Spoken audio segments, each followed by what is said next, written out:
All right, you ready? You are.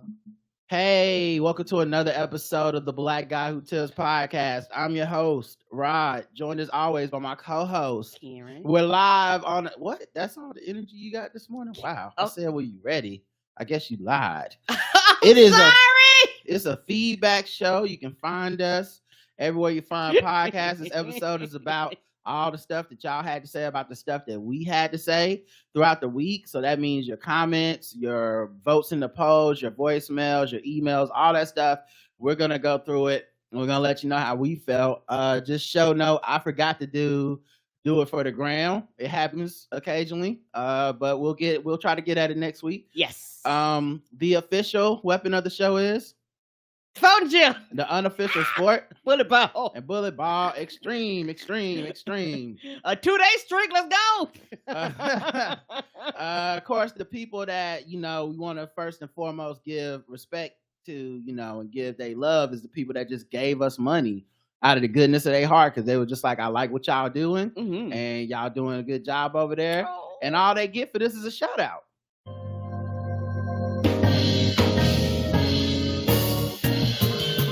May I have your attention? You are now listening to Charlotte's Own, Rod and Karen. We welcome the good folks who tied to the Black Guy Who Tips. That's right. New Fetty. I don't know. Something. Douglas, something around with Fetty. Douglas R., recurring donator. Ricky A., Pretty Ricky, what they call her. Johanna M., Laura F., Chris from Hawaii, appreciate you. Aloha. Tabitha M., April G., Corey the Tickler, Alexis H., Wanga from Down Under, good day, mate. Marlon B., yes, Marlon B., Tanya S., Latricia C., and Dot Street J. Those are the people that came through with the money that jingles and the money that folds. It all counts. Thank you so much.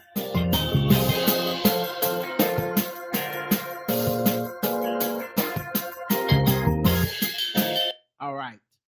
We also had some people that left us 5-star reviews. Yay! I think we got one new one for sure, and one that we probably already read, but I'm going to just read again because I'll get a little paranoid. All right. The only thing I listen to, I don't know why these other podcasts even bother, survey says. Right? What is the nerve of these podcasts? The nerve! They know we out here existing. They just gonna keep putting out episodes like... Can you believe it? Like we not out here? Like we not doing our thing? We said it all, guys. We've had a lot of episodes. There's nothing left for y'all to say. I don't know when y'all gonna get the point. But I mean, how many thousand episodes do we need to do before y'all be like, I think that point of view is already discussed? I don't know. Guess we need to reach 5. I don't know. Lastly, Jazzy Bombastic, I love that name, says, wow, the cover art alone is so dope. Fried chicken coming home to roost almost took me out. 5 stars. Thank you. Thank you. We appreciate you and everybody that leaves the 5-star reviews. You want to make our day. It's a simple way to do it. Just go leave us a 5-star review. It's that easy. Yes. All right, let's get into the episodes on our website. All right. Episode 2838. Dorothea's and Black Karens love us. We're good in those demographics. I don't think we need to do a poll. Nope. Got it. We did get some comments. Appia says, I started doing yoga a year ago. I only went to the studio to learn some positions to do them at home once or twice a week. I ended up liking it so much as I never liked a workout in my life ever before. It was one of the great surprises in my life. Now I'm going 3 to 4 times a week to the studio and do yoga at home on the other days of the week for 30 minutes. I'm also extremely surprised by the results. My body is like great for me. So it can happen that you find something you really love after 40 that works. This comment was meant to motivate people 90%, and the bragging was only 10%. Hey, look, man, like I said, I've never been threatened by people bragging about what they're able to do and stuff. And I think also it's very hard work, and also I don't think there's a correlation. Obviously, we live in a society that's so concentrated on people's bodies, and people can be so mean and nasty and ugly. But that doesn't mean the opposites to be true. So that if somebody is proud of their body and they're doing stuff or whatever, that the bragging should offend me. I think it's dope. When I played basketball so much, I was very proud of what I didn't give a fuck what people thought I looked like. I was proud of what I could do to somebody on that basketball court. You know what I mean? Like I was like, honestly, it was to my advantage. I was like, oh, cool. You don't think I can play basketball because you just looked at me and said, nah, I don't think he has the body to do this. And then it was like, oops, wrong, bitch. So I think, you know, I just never took it personal, you know? Yeah, I don't take things like that personally either. As somebody, I've been to a yoga class in a while, but as somebody who used to go to yoga regularly, your teachers can be of all sizes. Most of the time in yoga classes, your teachers aren't big, aren't like larger people. But I've been to yoga classes where the teacher was like a larger person, and it didn't bother me. But for some people, they would come in and they'd be like, "Where the teacher at?" And then that person walk up there and they would be almost like, you could tell like the shock and amaze on their faces. Like, oh my gosh, I can't believe you been. The bending of your body and your bone structure has nothing to do with your weight. I think a lot of people associate if you're able to do yoga, you must be of a skinny size. That's not true. There are heavy people. They could twist themselves in a pretzel and make you, and not trying to find it, make you skinny hoes look crazy. So it has nothing to do with that. It's about flexibility, like how your body's able to just naturally move. And it's one of those things where it never bothered me because a lot of times, whenever larger people did the class, a lot of times the workout was actually harder. Not trying to be funny, like the way they did their instructions and they would go through the normal things, but you end up getting, not trying to be funny, a better workout. And it's almost like, not all the time, but I've realized that some of the times they actually care more about the students, because like I said, I've been to several of them, than other teachers, because there's just a certain vibe that your yoga teacher needs to have, in my opinion. And so a lot of times, because of maybe some of the things they went through, they just actually a lot of them care a little bit more. Abia says, about my relationship, every other guy I've ever dated annoyed me so much more than my husband ever did, and I never met anyone else who I thought would be a better fit overall, and the love is there. So dealing with a strong introvert seems to be something that is a learning for me in this life. So I don't even think that the grass is greener somewhere else. It's just dry in another spot and very probably way less green overall. Yeah, I feel you on that. I wasn't saying that you would think it was greener. I was talking about in general how people will be like, okay, these are the shortcomings or the things that I have to adjust to with my mate. And in your mind, it's like, okay, I wish they were a little more like this, or what if they were like this, things would be easier. And sometimes people are able to kind of hit that switch, but some things are kind of like default for people. Like that's just their general personality. Mm-hmm. And I think, there's this idea of like, oh, okay, yeah, well, another person would be like this with me. But then there's always, like you said, some dry spot in their grass where it's just different. You're like, oh, okay, I actually don't want this either. So Shoe Booty says, the Shoe Booty origin story, family nickname, comes from All in the Family show from like the 70s. Come on through All in the Family. I remember that show. Why did my dad decide to go with this? I don't know, man. It's not like I wore one shoe and one boot. He just thought it was funny and it stuck. Now, she did put a link to YouTube, or not a link. She embedded YouTube in the comment on the website for the link to this episode. It looks like someone recorded this from a TV, not from the actual video feed. So we'll see what the audio sounds like. I grew up thinking a war was beautiful. Different things. What? What the hell? Oh, tell me. What they call you in school? Tell me what they called you. Well, I remember when I went to during the Depression there. When we didn't have no money, of course, the old man lost his job, he was go bust. And I wore out one shoe. So I couldn't go to school with only one shoe. But my mother, she found a boot, so I had a shoe on one foot there and a boot on the other. A shoe and a boot, shoe, boot. So the kids call me Shoe Booty.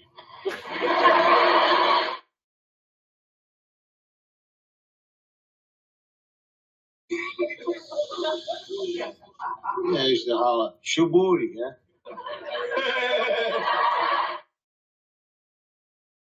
Yeah, I used to holler, Sooty Fruity, here comes Shoe Booty.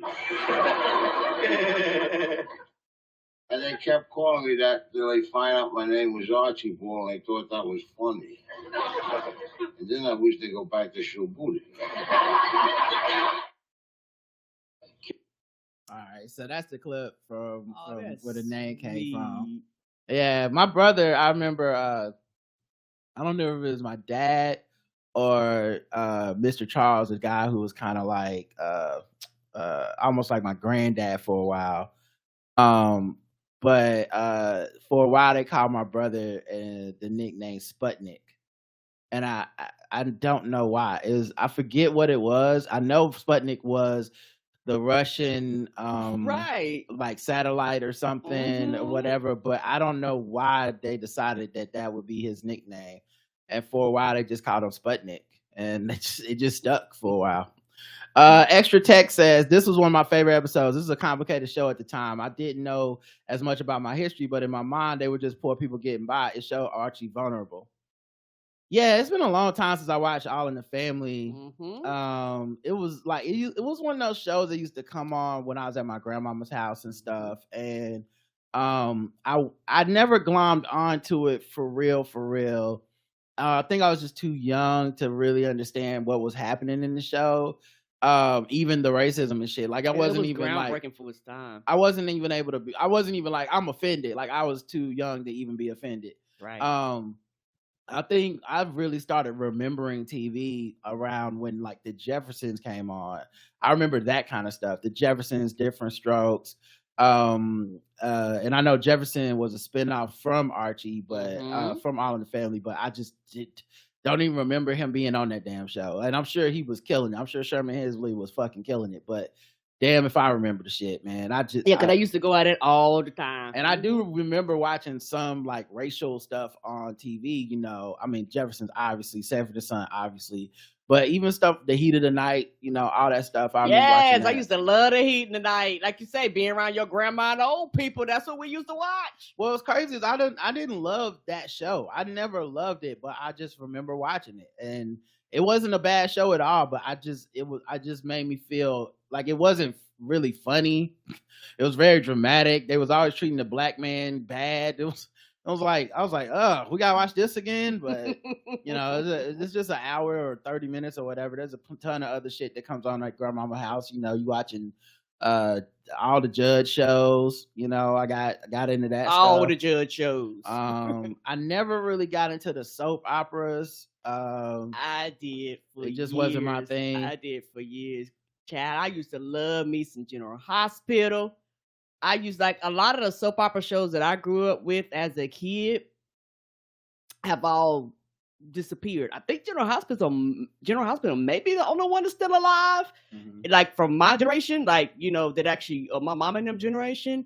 But most of them over the years have kind of discontinued and they call them other things now. But soap operas are still around. I know. I glommed on to just the comedy stuff, you know, Different Strokes, Webster, that kind of shit.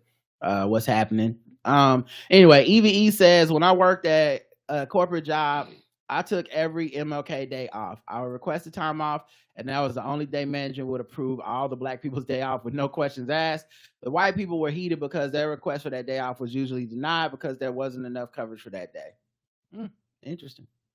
I guess we get our justice in some ways. Right. And that's why the planes keep falling apart, because diversity, equity, and inclusion. They keep letting the blacks take the day off because they feel guilty. Next thing you know, I'm flying 3 miles in the air and the damn the door falls off the plane because that's why they catching on fire. Because the Negroes ain't there. I saw that on Twitter. There was a plane that was on fire. Oh no. And yeah, the video of the plane, it was on fire. And oh yeah, I could show y'all this. Okay. This is funny. All right, so it's offensive and some of y'all are gonna get mad. Okay, I'm just gonna tell you right now. Some of y'all are gonna get mad. It's definitely fucking with black people scale. I get it. But y'all know how my brain works. Y'all been listening to the show for years. This is some of the funniest racism I've ever seen in my motherfucking life. Oh my God. These racists are so funny. So first of all, let's look at the video. This is the plane, and it flew off and it landed like 10 minutes later. It's on fire in the air. It was on fire in the air. Oh my God, it's on fire. Oh my God. Sorry. It's on fire. Mom.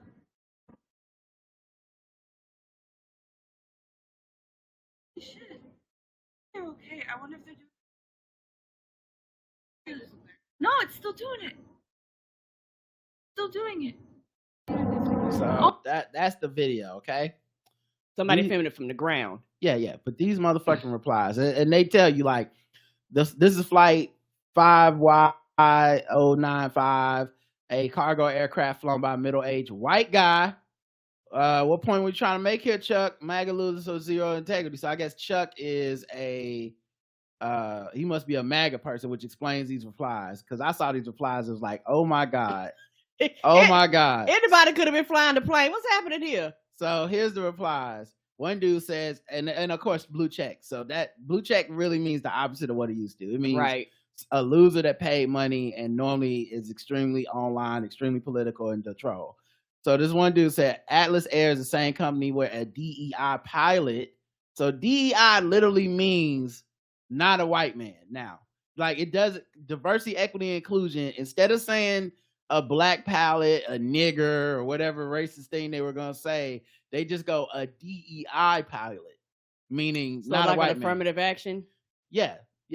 A DEI pilot named Conrad Asker flew his cargo plane to the water back in 2019. And then there's a clip of Tucker Carlson saying people will die because of diversity, equity, and inclusion. People who built the plane. This is a bunch of clowns in front of Boeing. Was this the pilot? That motherfucker's not real. And I'm assuming this is maybe supposedly a trans person flying the plane. I don't know. And this they don't one, know. White people don't make planes with seasoning. That's good. That's good. That's hilarious. And then there's a picture. Don't play with hot sauce. And then there's a picture of like a bunch of articles or whatever that show, Boeing makes strides in diversity and inclusion, and there's a bunch of black and brown people and women and stuff working on planes. Designed by clowns, supervised by monkeys. The 737 MAX story. Breaking Boeing Starliner fails mission, can't reach space station, flying to the wrong orbit. I know it's racist. That's some good racism. That's hilarious. Oh my God. Don't make planes with seasoning. It was like, go out there and season your plane. Is this one of those DEI flight crew? So now the whole crew, anybody but white people on the crew. Anybody but white men on the crew, and it's a DEI flight crew. Hope everyone's all right. This isn't going to end well, and it's a plane flying into the ground saying, didn't you go to flight school? It says, no, but I did stay at an Equity Inn Express last night. Ooh, that's good. Not the Equity Inn Express. This is, I assume, supposed to be a trans person, and it's just AI something to make it look like the trans person is flying you into like a building or something and says, buckle up. Chad, I don't care who flying that plane, long as I get to where I need to get to safely. But then people start responding seriously. That's hilarious. Yeah. That's good. So yeah, good old racism. God, that racist. That new age racism. They're so racist. Yes, they so racist. Shit don't make sense. DEI strikes again. It was only a matter of time. Like they just make shit up. Yes, they do.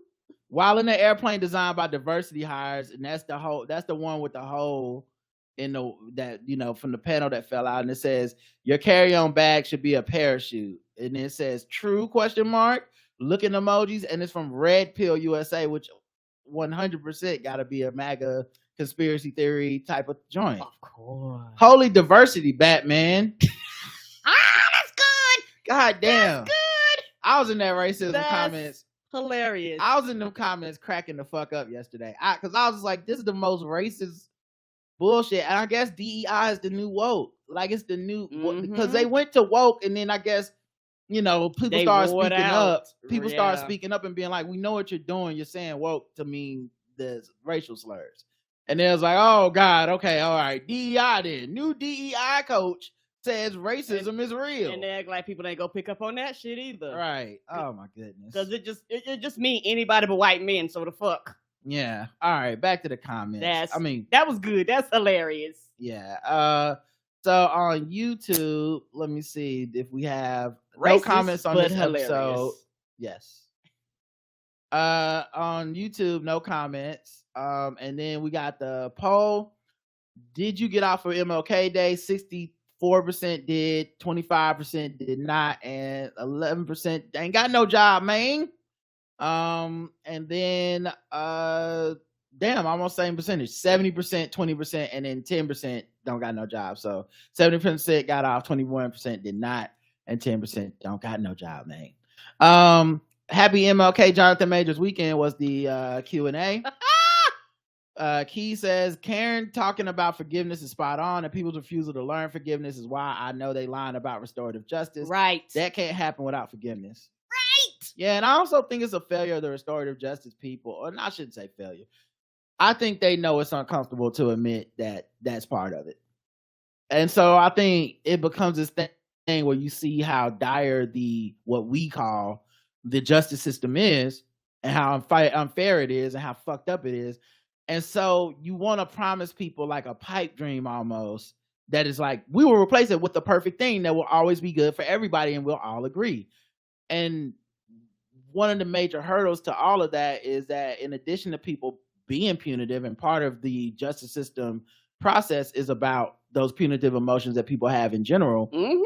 But in addition to that, there's also this part where it's like, it can only work if there's a level of forgiveness and restoration. It's restorative justice. Restoration. Allowing this person to be restored back into society. And correct. They're trying to sell you the concept without selling you the default, the problems in the concept, mm-hmm. or the moral quandaries that you have to wrestle with in the concept. Right. And that's where the work comes in. You have to work at that shit. And I think, you're never gonna get there as long as people feel like you're hiding one hand behind your back, I think. But mm-hmm.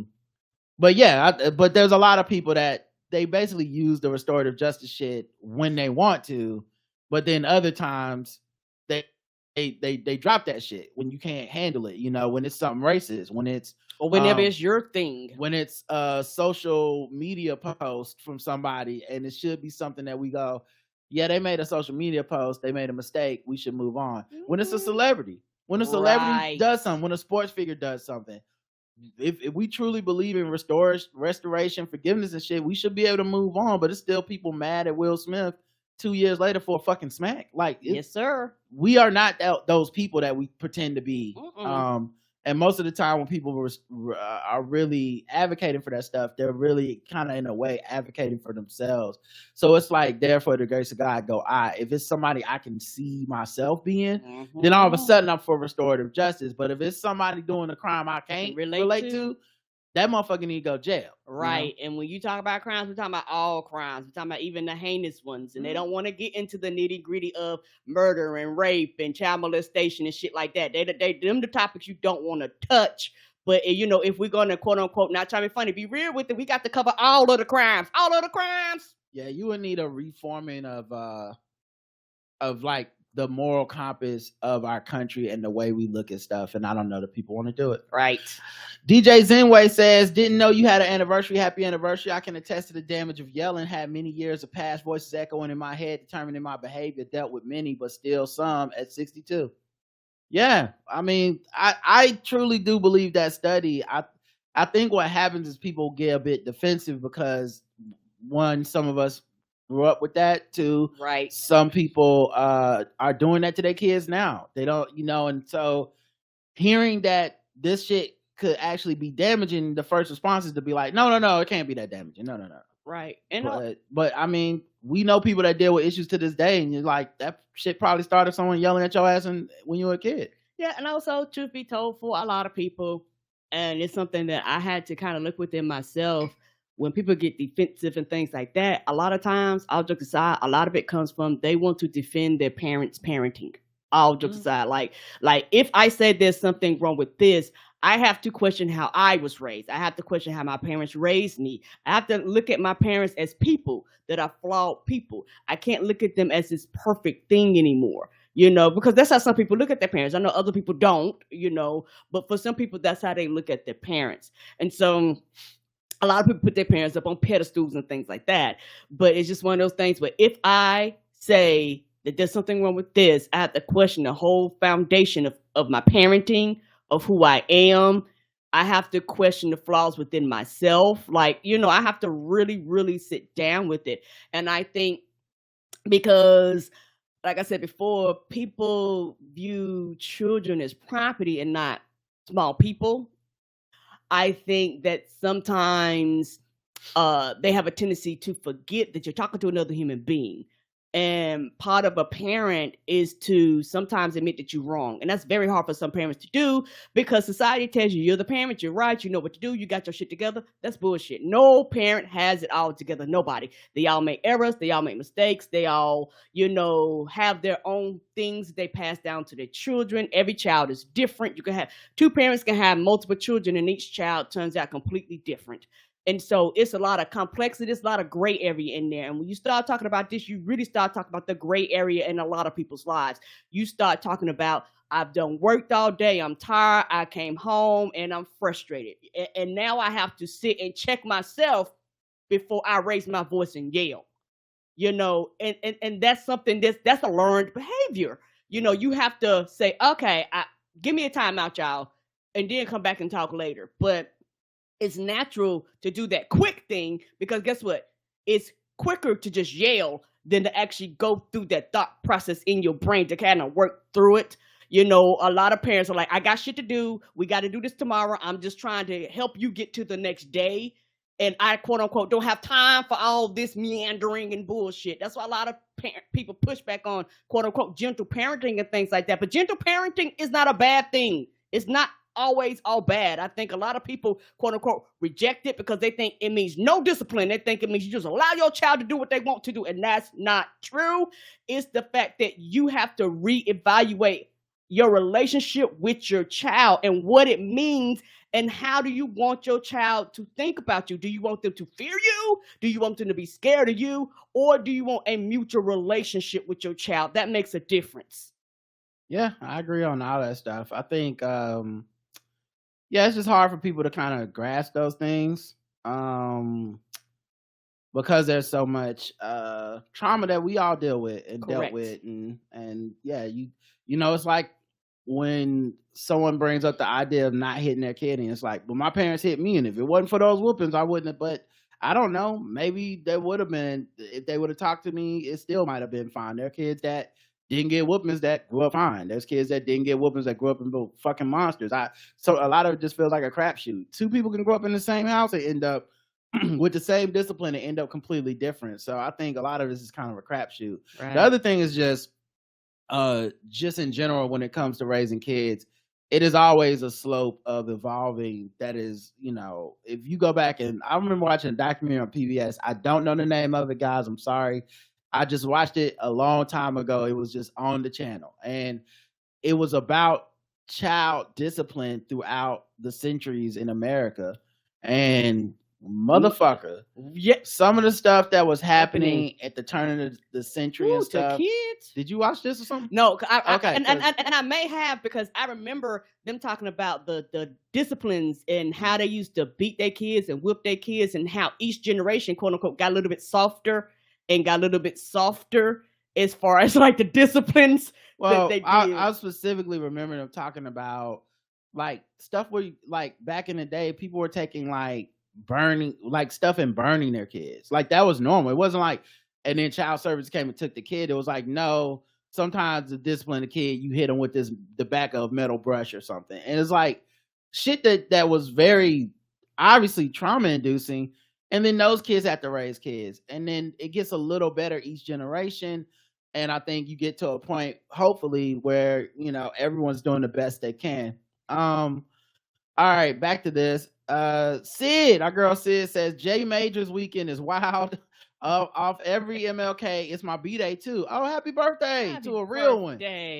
Props for being so vulnerable with your health journey. Motherfuckers be wild with the commentary. I know. And opinions, even when they intend to be nice and helpful. I know. This is why I normally don't talk about it. Dr. Uzo82 says, a few months into the new job, a staff member asked me if I plan on working on MLK Day. Asked why anyone was going to be at work on MLK Day. Since then, the office closes on MLK Day. Good, nice. You one of them ones. I feel you. Justin does that kind of stuff at his job. Shanna says, just so y'all know, I got caught up on the podcast during the holidays and decided the anticipation was too much for me. I'm back to being behind. Got to do what works for me. Yeah, this is why I don't listen to y'all when y'all be like, man, Nope. could y'all slow down? It's like, y'all like being behind. Some people like being caught up. You'll catch it if you want to. Right. You know? What can I say? All right, that's it for that episode. Let's get to the next episode. Episode 2839 is Drake Destroying Hip Hop. Now, I just want to say the title of this episode, I took some inspiration from a man Kev on Stage for his podcast. Here's the thing. A lot of times he'll name the episode like something they talked about, or like frame it as a question that they never really were saying. Yeah. So we never really said Drake was destroying hip hop. Nope. Mos Def never said Drake was destroying hip hop. If you listen to that quote, but it makes a better headline, Yes, and it maybe more does. people will listen if they're like, "Wow, Ryder Karen think Drake is destroying hip hop. I better check this out." But we never said that, you know. But we, you know, but this episode did better than a lot of the other episodes. If you, Snap. with A lot this of people was headline. probably highly disappointed when they clicked. Yeah, They thought it was So, gonna get a rap debate. it got our most listens of the week. So I shit mean, now. and by a wide margin, by about maybe 400, 500 extra listens than the other episodes. So this is why Kev on Stage is so smart, man. This is why he's gotten to where he's at, because he knows how to work them algorithms and shit. And I said, let me see if this works. And so yeah, 2839 is Drake Destroying Hip Hop. We got 4 comments. Appia says, I don't know if Drake is hip hop or not, but I know that I find all his songs forgettable and sometimes wonder why he has so much success. Yeah, but that's very subjective. So who knows? You know, like, you're a white lady from Germany. It might not even really be your genre, you know. Might not be your jam. You know, so Kiki, do you love me? Hey, he got some bops. yeah. And I think also a lot of songs are forgettable at this point because we're old. Yeah, and we've consumed a lot of music, and particularly nowadays, the way music is kind of thrown at you, it's so much to choose from. A lot of people, they listen on to the next, on to the next, on to the next. The issue though with Drake is not that. Drake is ubiquitous. Drake is too big for the like Drake got way too many hits for it to be quote unquote forgettable. Yeah. It's not forgettable. We're not in the demo. We're old. Yeah, I agree. So the same way Drake might be quote unquote forgettable, if I start going down the list of the top radio hits in America, top charts or whatever on Spotify in America, and just hit play at a party full of people our age, they're all gonna sound forgettable. Because what we're really remembering from the hits of our youth are what it felt like to be young. Yes. We're remembering the experiences we had, remembering college, remembering unlimited parties, time. we're remembering whatever. Like, there's a bunch of shit that truly is forgettable music, in my opinion, that I'll never forget, because to me, those songs mean something. So a song like Doo-Doo Brown, which is not a good song if you technically break it down, no, really, it's not. I'll never forget it. I've heard it at every football game I've ever been to. Don't drink Pepsi, always Coke. Right. So I think that's the big difference. She says, Karen is so funny while she explicitly tells us she doesn't try to be funny. Imagine if she would try. We couldn't handle it, I suppose. I don't know. I think the world would explode if I actually sat down and got my thoughts and be like, you know what? I'm going to actually exercise this brain of mine to be all over the place and write some thoughts down. I don't know if I can handle it. Hustle No Flow. I think she's just picking on you always going, I'm not trying to be funny. I think that's all she's saying.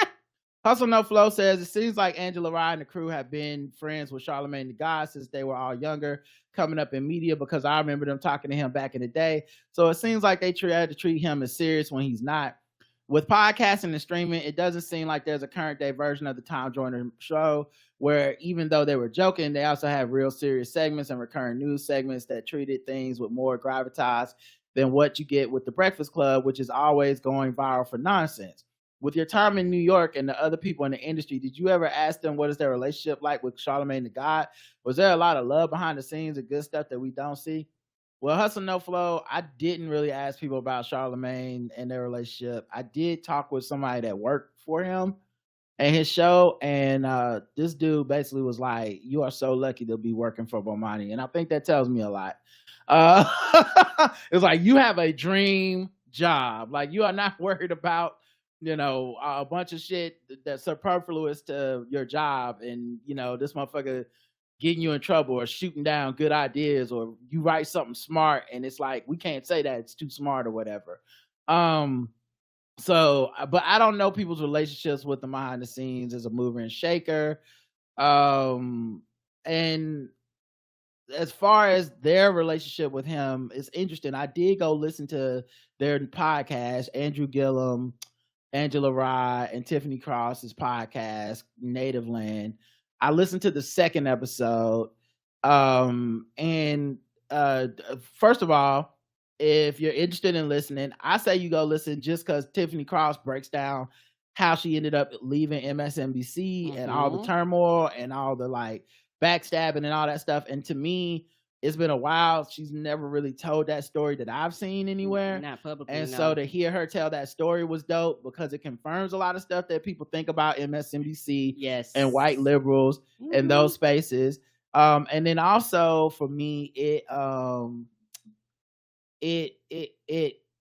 kind of crystallizes where her point of view is now. Because I wouldn't say bitter or something like that. I think that's like a loaded term to try to make people whatever. Right. I think she is justifiably upset and angry with even the Democratic liberal white people that were the people in charge at MSNBC supposedly during that time that basically blackballed her or kicked her out of there and tarred and feathered her reputation on the way out the door.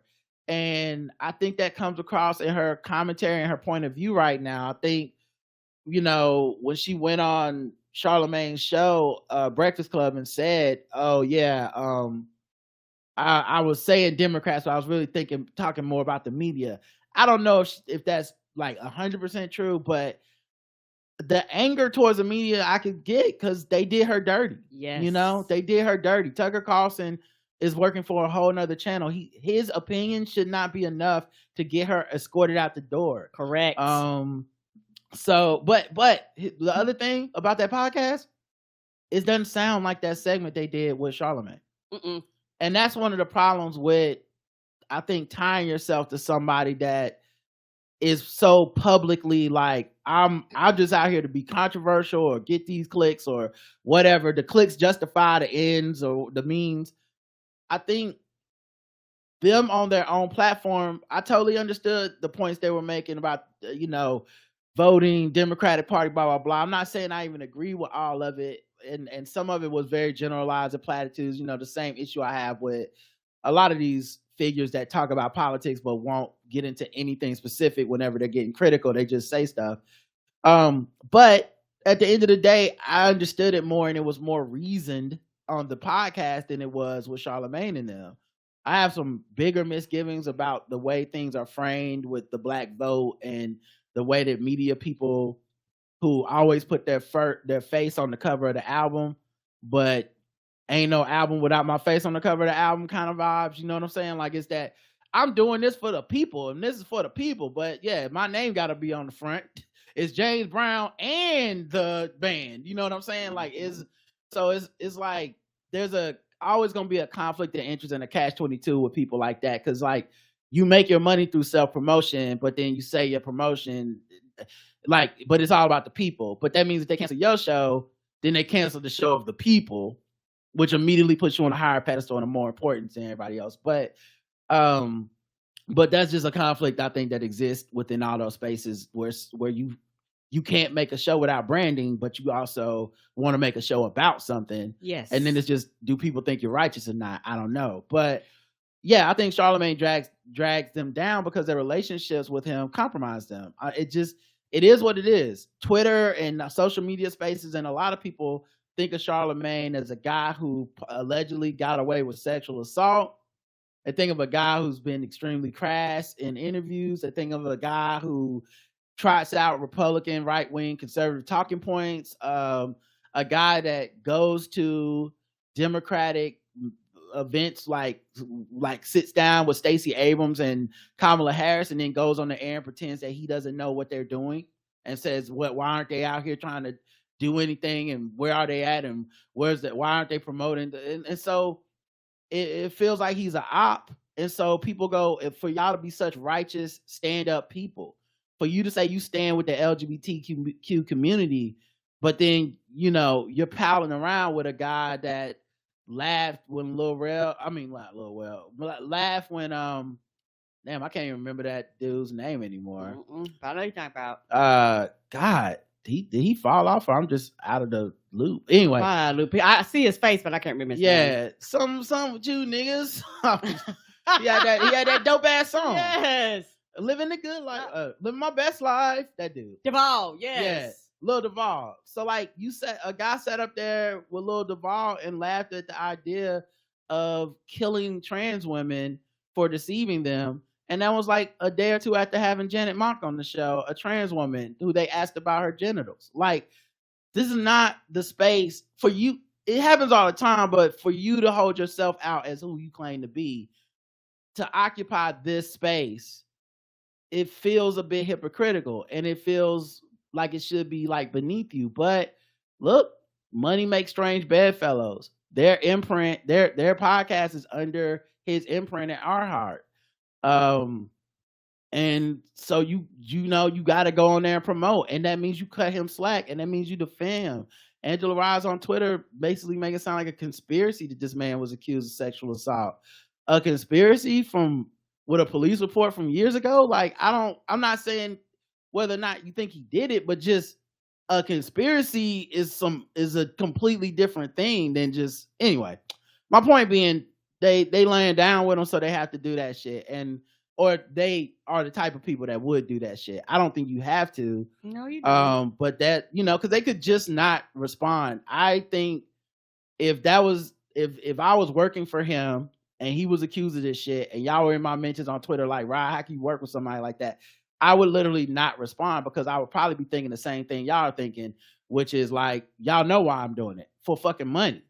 Like everybody else did with their jobs, and they managed to supervise. And I know I've been saying this for a while, but I've been talking about this for a while, but I have to add one more thing.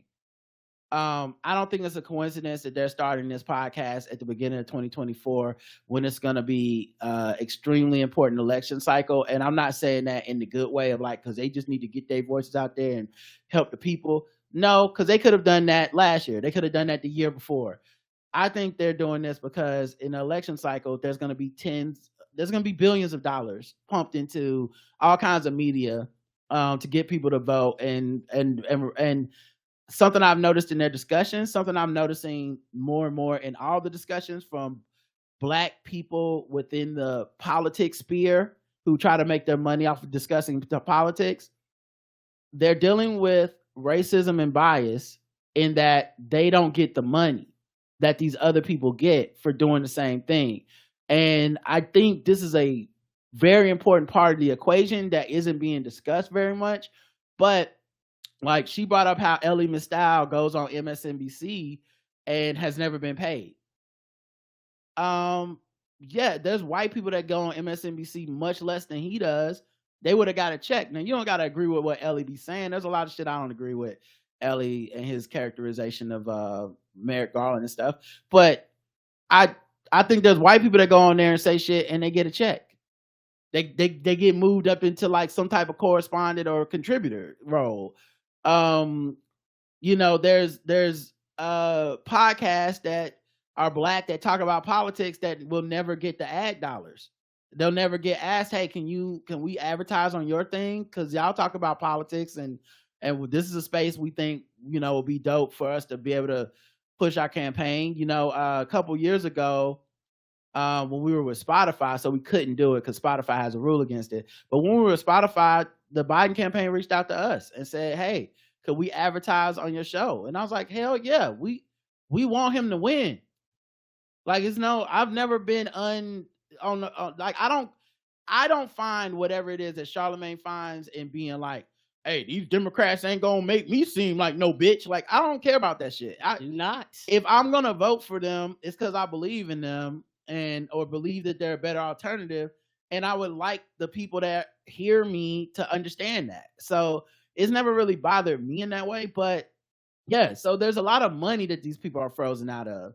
And so what you hear them advocating for that sounds like sour grapes, and it kind of is, and it's not a big picture thing to a lot of us because we don't work in that industry, so it doesn't matter to us. Right. But what you're hearing is a lot of them saying there's inequality here, even on the Democrat side, where the money is not divvied up in the way I would like to see. And I'm not getting the money, but my friends ain't getting the money. Other black people that work in this industry ain't getting the money. But white people, it finds its money in the white pockets and the established pockets, and they don't really fuck with us. And that is where the rubber meets the road for a lot of them. And they're privy to that knowledge, and they're not doing a great job of like explaining that, in my opinion, because they don't want to sound or look greedy. They don't want to make it sound like this is just about money. But at the end of the day, for them, that's how you make your living. So it is going to be about the money, and that's okay.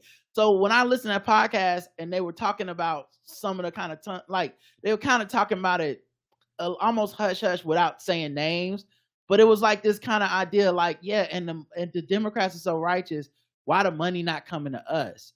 And I think that's a valid point that isn't being discussed. It is. Now they've elected themselves the arbiters and the whisperers and the Pied Pipers, speaking how to speak to black people and shit. I don't know if that's true. I think they promote themselves as, who's going to relay the Democrats' message to the bus driving black person. I'm like, I don't know that the bus driving black person doesn't understand. Right.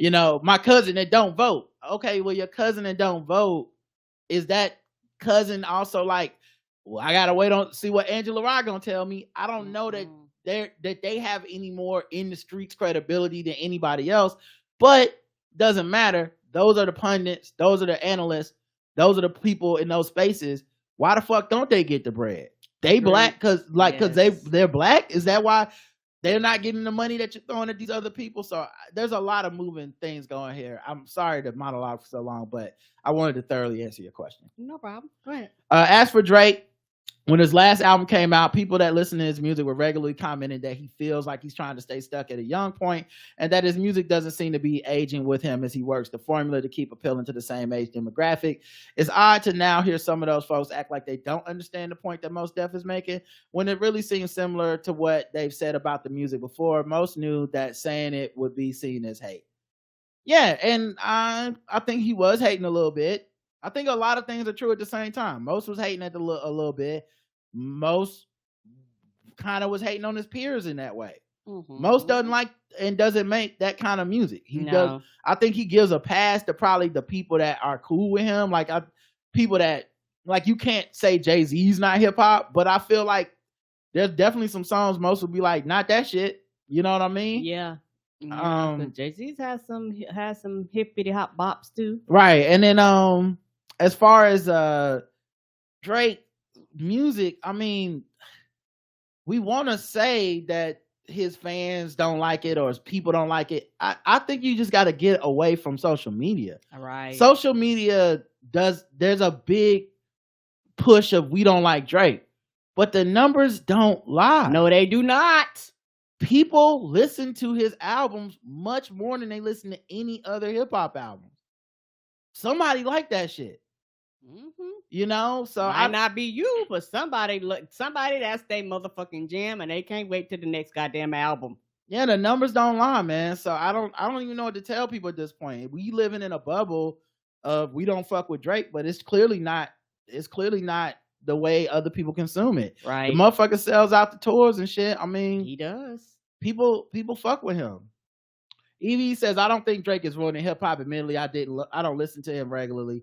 I think in general, hip hop in the last several years hasn't been that great to me outside the women who I think are killing the game. Well, that's what's funny is I would say, then if you believe that, then hip hop has been great. Because it's not just that the women are killing the game. The women are making up a huge portion of what hip hop is. Correct. So like, if you would have said that, like, say in 1996, when there's like 5 women that we knew their names that were putting out an album, then we'd be like, yeah, the women are killing it, but that's not good for, like, that doesn't mean hip hop is good. Yeah. I think at this point, if women are killing it, that means hip hop is good because there's so fucking many women rapping. Right. And also the thing is, how can I say this? And maybe this is the way I feel about it. it's like you're almost contradicting yourself, because if you say the women, then you mean hip hop, because women are part of hip hop. It's like almost like you're separating the women. That's what I'm out, saying. That's what I'm out saying. of Though. hip-hop.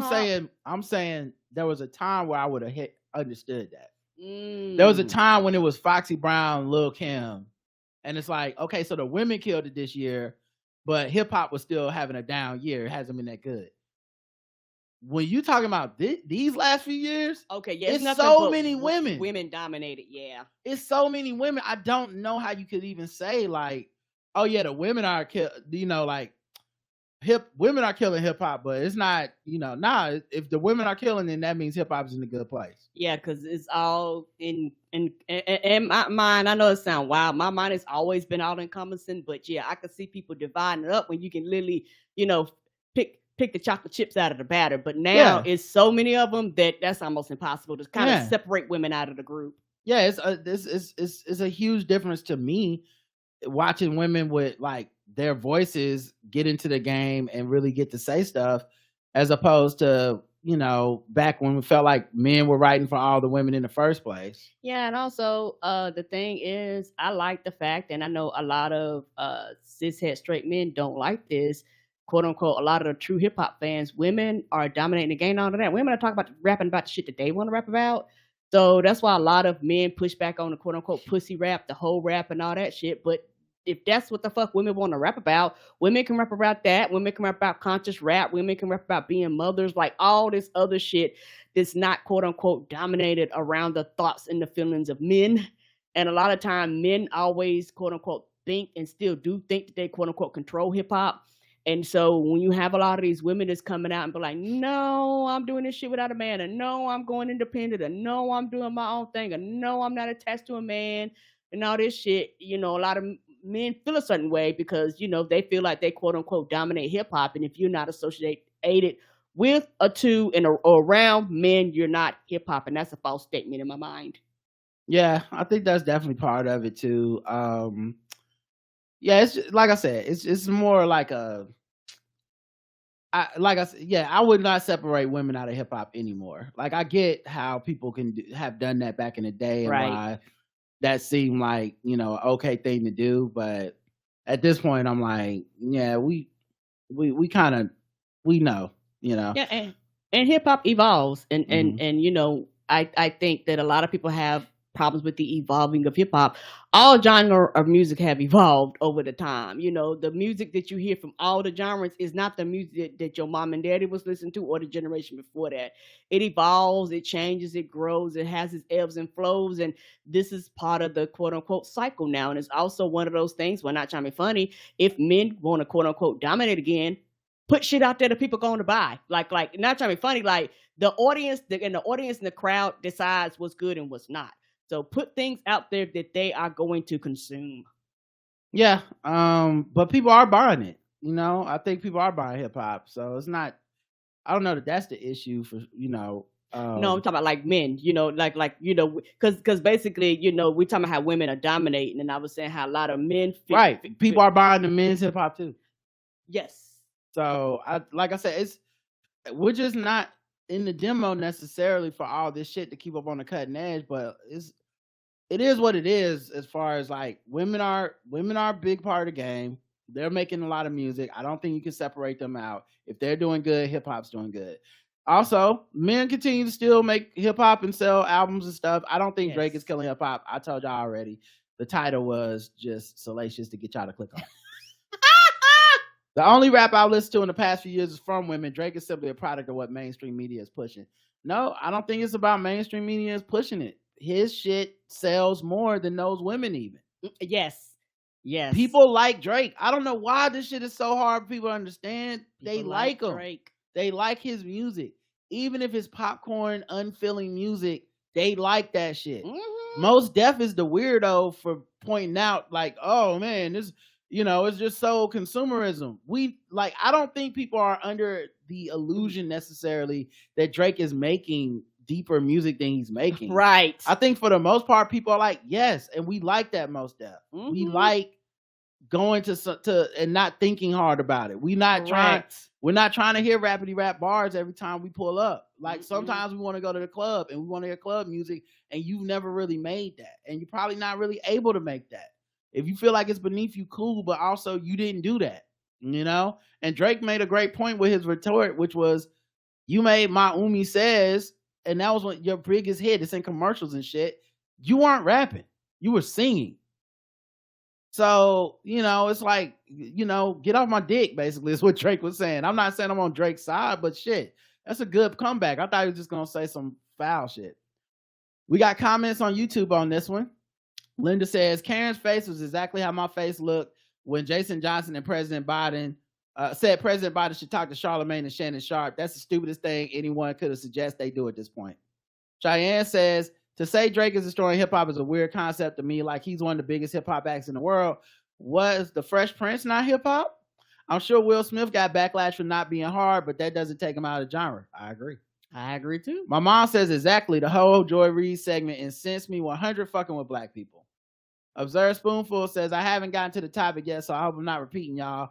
But I think it's interesting that hip-hop overcame so much adversity to exist and has endured so much and can be taken down by the likes of Drake. That's not an insult to Drake. Obviously, his reach is undeniable.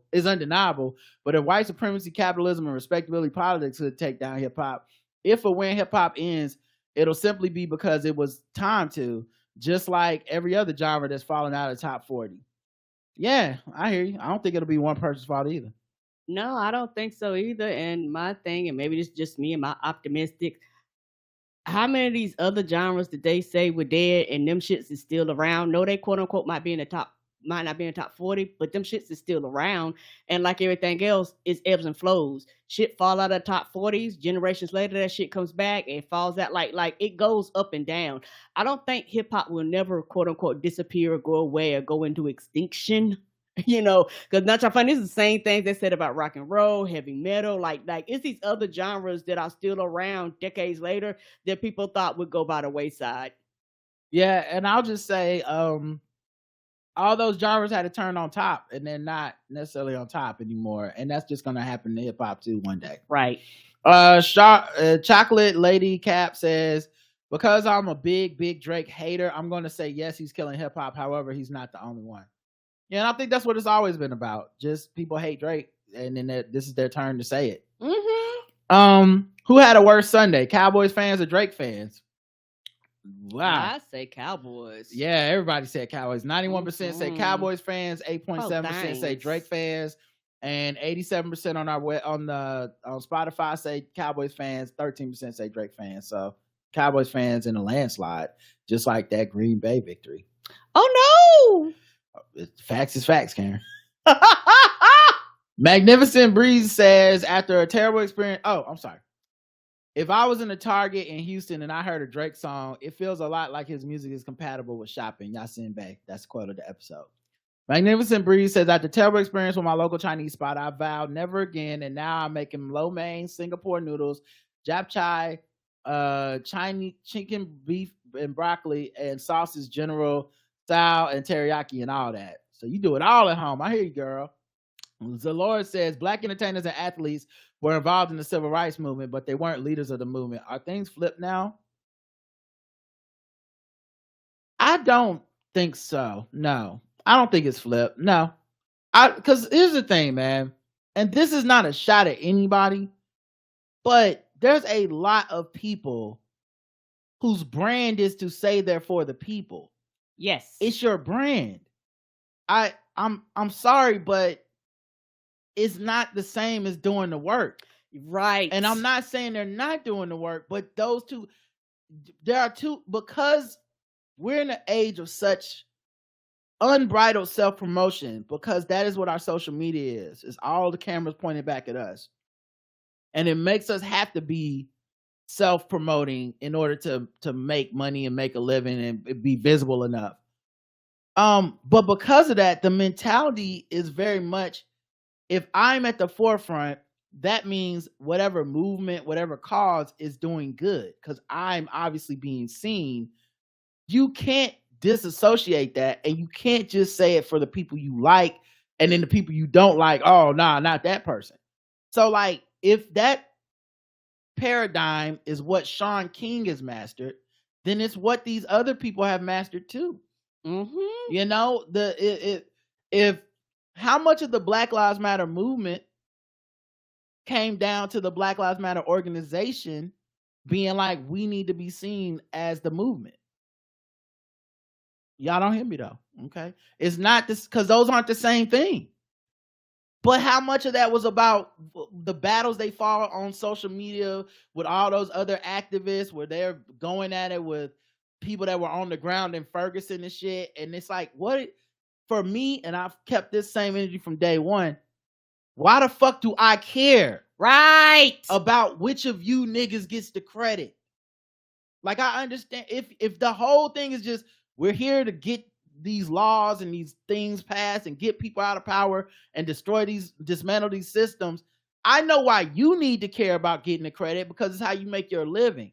But for me at home, I don't care if it's Sean King versus anyone the fuck else if the law that I want to see passed gets passed. If the police department gets whatever, I don't give a fuck which one of you came up with the idea first, because we're talking about survival. We're not talking about your credit. I don't care about your career after this. I don't know. I don't care how you make money. I don't care if you become a talking head or a politician.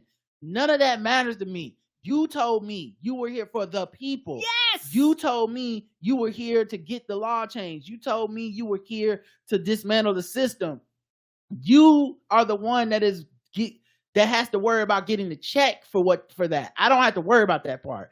Not saying that I don't want activists to get paid, whatever. I'm just saying the concerns are different. Yes. And so what happens is, and it's because they're human, yeah, and they're living a singular experience, despite saying they're for the people. What happens is when I'm sleeping in my car and I'm an activist for the people, it's like, man, fuck that. I gotta get a check somehow. And I'm not saying no sellout shit, but just my needs are different than I'm not just an avatar that exists only for the people. I need a roof. I like a car. I'd like some nice clothes. And so what ends up happening is that they start conflating, if I'm not out front, then the people not up front. Mm-hmm. And it's 37 of you niggas saying that. So you didn't get the thing. This didn't happen.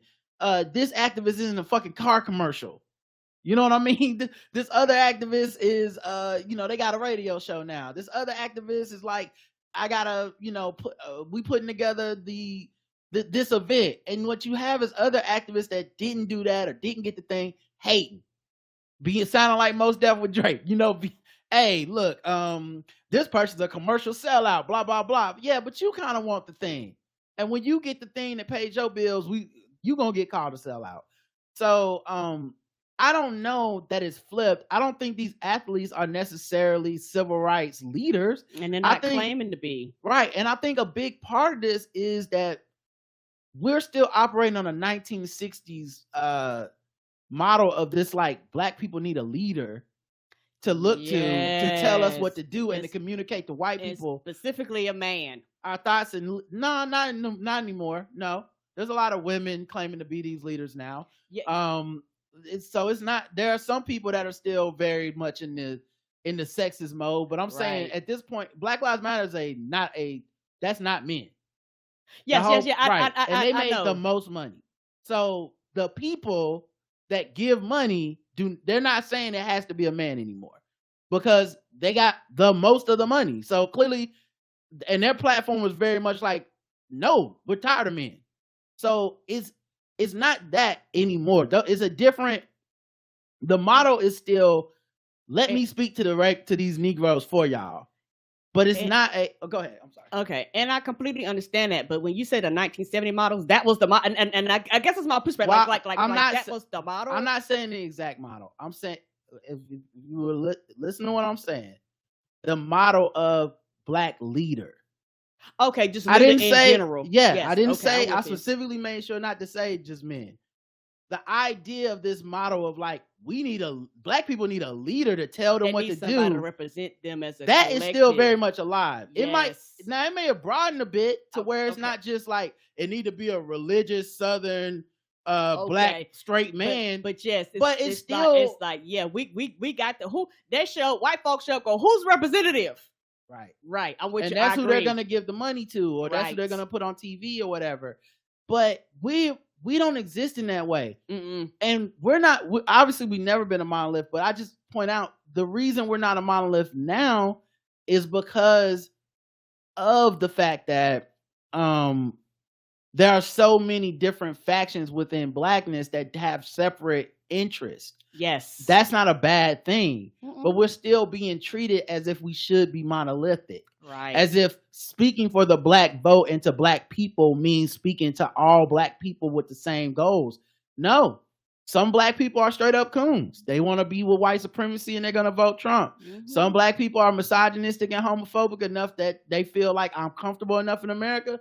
I'll be voting or not voting, but I won't be voting for Democrats. Right. There's people at this point that have money and they're rich, or they see themselves as having generational wealth, and they may have completely different priorities than you and I.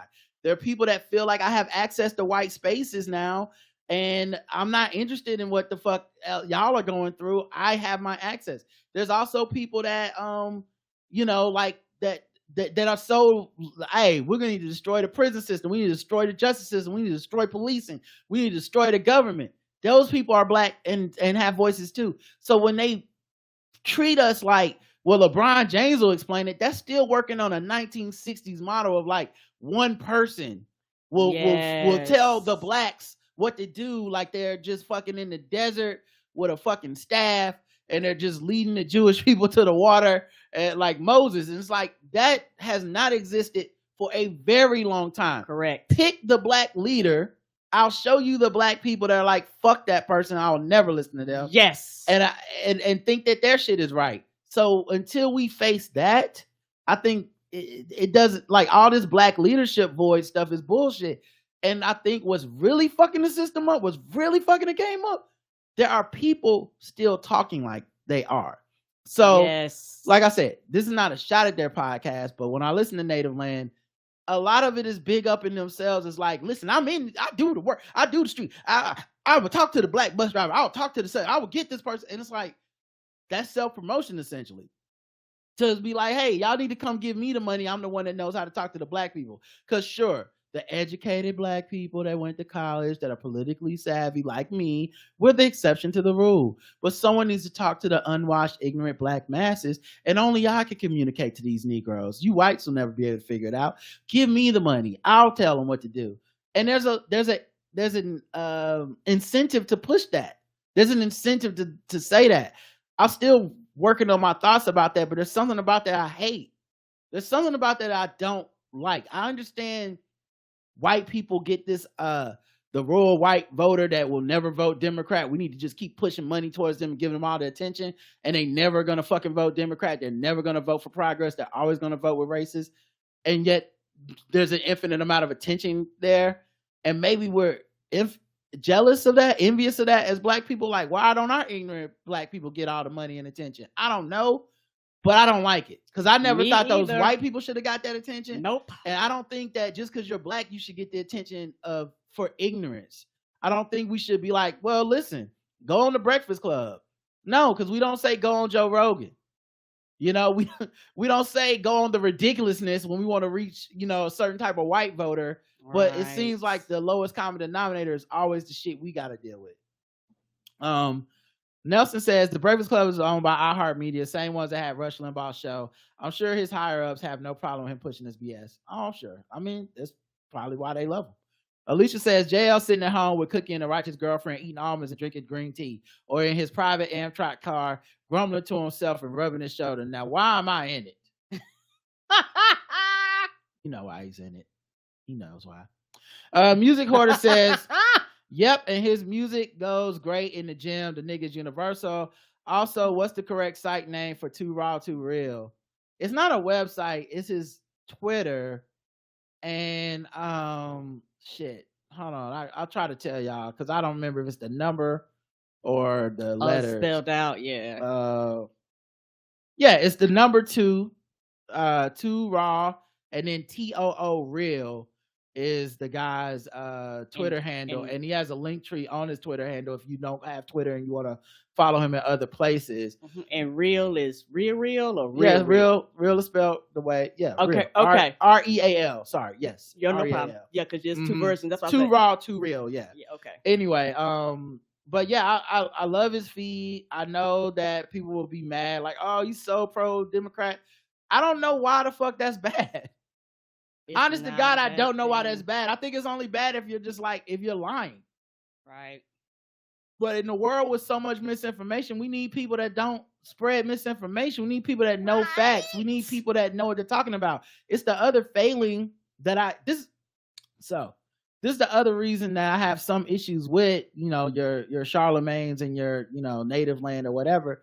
They do a lot of talking about how, well, see, people just don't know what the Democrats are doing. They are doing things, but nobody knows what they're doing, and that's the real problem. Why aren't you getting the word out?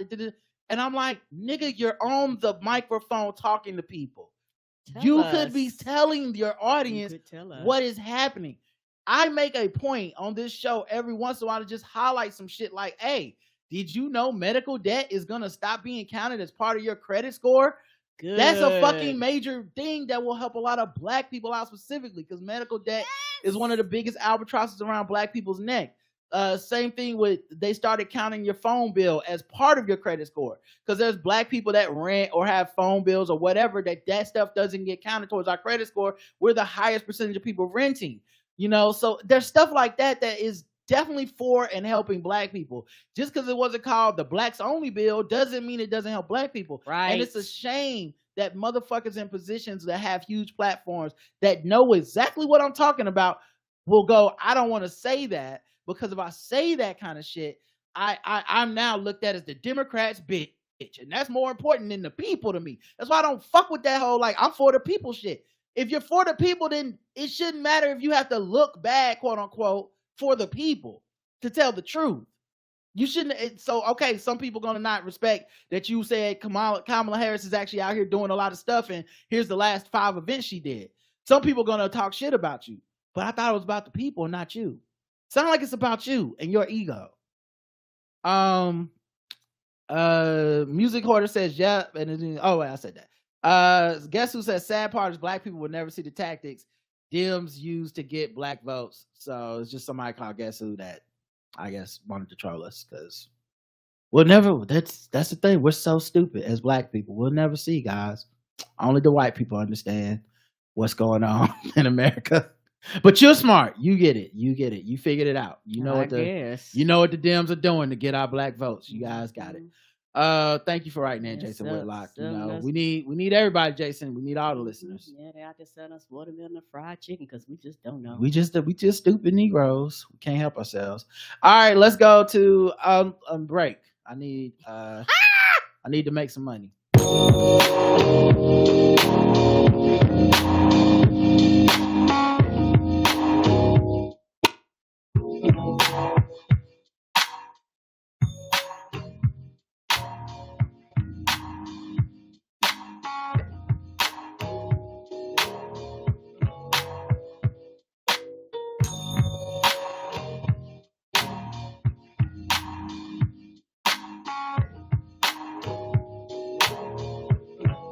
All right.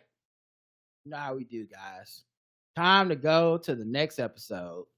Episode 2840, Community. We had some comments, 6 comments. Appia says, being organized and doing stuff that needs to be done immediately is great self-care for your future self. And I know the feeling when I noticed that I already took care of something some time ago is great, and it always boosts self-confidence. Big recommendation. Yeah. Mm-hmm. I just recently got the official email back from the trademark people to be like, hey, your trademark is renewed and approved. Woo-hoo! And I was like, I'm glad it was the me that did that 5 months ago or whatever, whenever I did that. Yay! And not waited till the deadline or waited till they give you like a year grace period or whatever. I was just like, let me just take care of this while I got it. Right. True Booty says, this is a German efficiency from Appia we have come to know and love. Why wouldn't you just choose to be great? Do you like being lazy and ineffective? Just do the right thing and then you feel good. Duh. And Appia says, but it is true. Just do good stuff instead of bad and things will be better. Deep. Shoe Booty says the social media posts about weight loss can seem fat phobic instead of celebratory because no matter what, it's all based in societal acceptance of a body that fits the norms. Once you're making progress to be accepted, you celebrate like they're like, look, everyone, you can quit making fun of me now. I fit the mold you decided was our deal. They don't want us to be fat. They don't want us to use Ozempic. They don't want us to be fat. But Micah's at the gym. I swear to God, one time I was quietly on a diet, eating my little carrot sticks at work, and this bitch had the audacity to say, "Oh, you know, bell peppers have less sugar and calories than carrots. You should try that." We can't do nothing. I don't want that. I want to fight her. If you don't get the whole ass out my face, bitch. I'm with you in that. I'm with you on that in Shoe Booty in this like I did it. It's everybody's business and all that stuff, but I think one, I very rarely personalize it. I think the difference was the tweet we were talking about. The person was personalizing it in a way of like, you're telling me you don't want to look like me. And it's like, I don't know how to tell you this, but it should be okay for people to want to look however they want to look in their body. Right. It's like saying, it's like if Karen goes, I have natural hair and I notice you have a perm. You're saying you don't like my 4C hair. You're saying that. It's like, I'm just starting shit. Yeah, it's like, well, that's your personal. Right. Like, no one's thinking about you in general. Could give a damn. In general, no one's really thinking about you. They may be thinking about themselves and they may be dealing with some stuff in their own heads or pressures in their own lives. But a big part of this is we don't really know what people be going through. And that means and we also know that it's difficult to do, like, let's take losing weight out of the conversation for a second. Let's just say somebody's been going to the gym, lifting weights, and they've been gaining weight. They've been getting stronger, and they're looking more muscular. This happens all the time with my male friends. They go to the gym, they lift weights, they're really strong, and they show off their pictures in their Under Armour or whatever. Like, look at the muscles I'm building. Now, there's nothing fat phobic about that necessarily. They're not even losing weight. They're just getting bigger, right? And it's not even that they're losing fat or gaining fat. They just look bigger and stronger than they were, right? I don't see people internalizing that as like, wow, I don't lift weights and I'm skinny or whatever. Or I'm not defined muscularly. And how fucking dare you tell me you don't want to look like me? No one owes you shit. No one owes you looking like you. No one owes you thinking you're ideal or thinking your body is whatever they want it to be.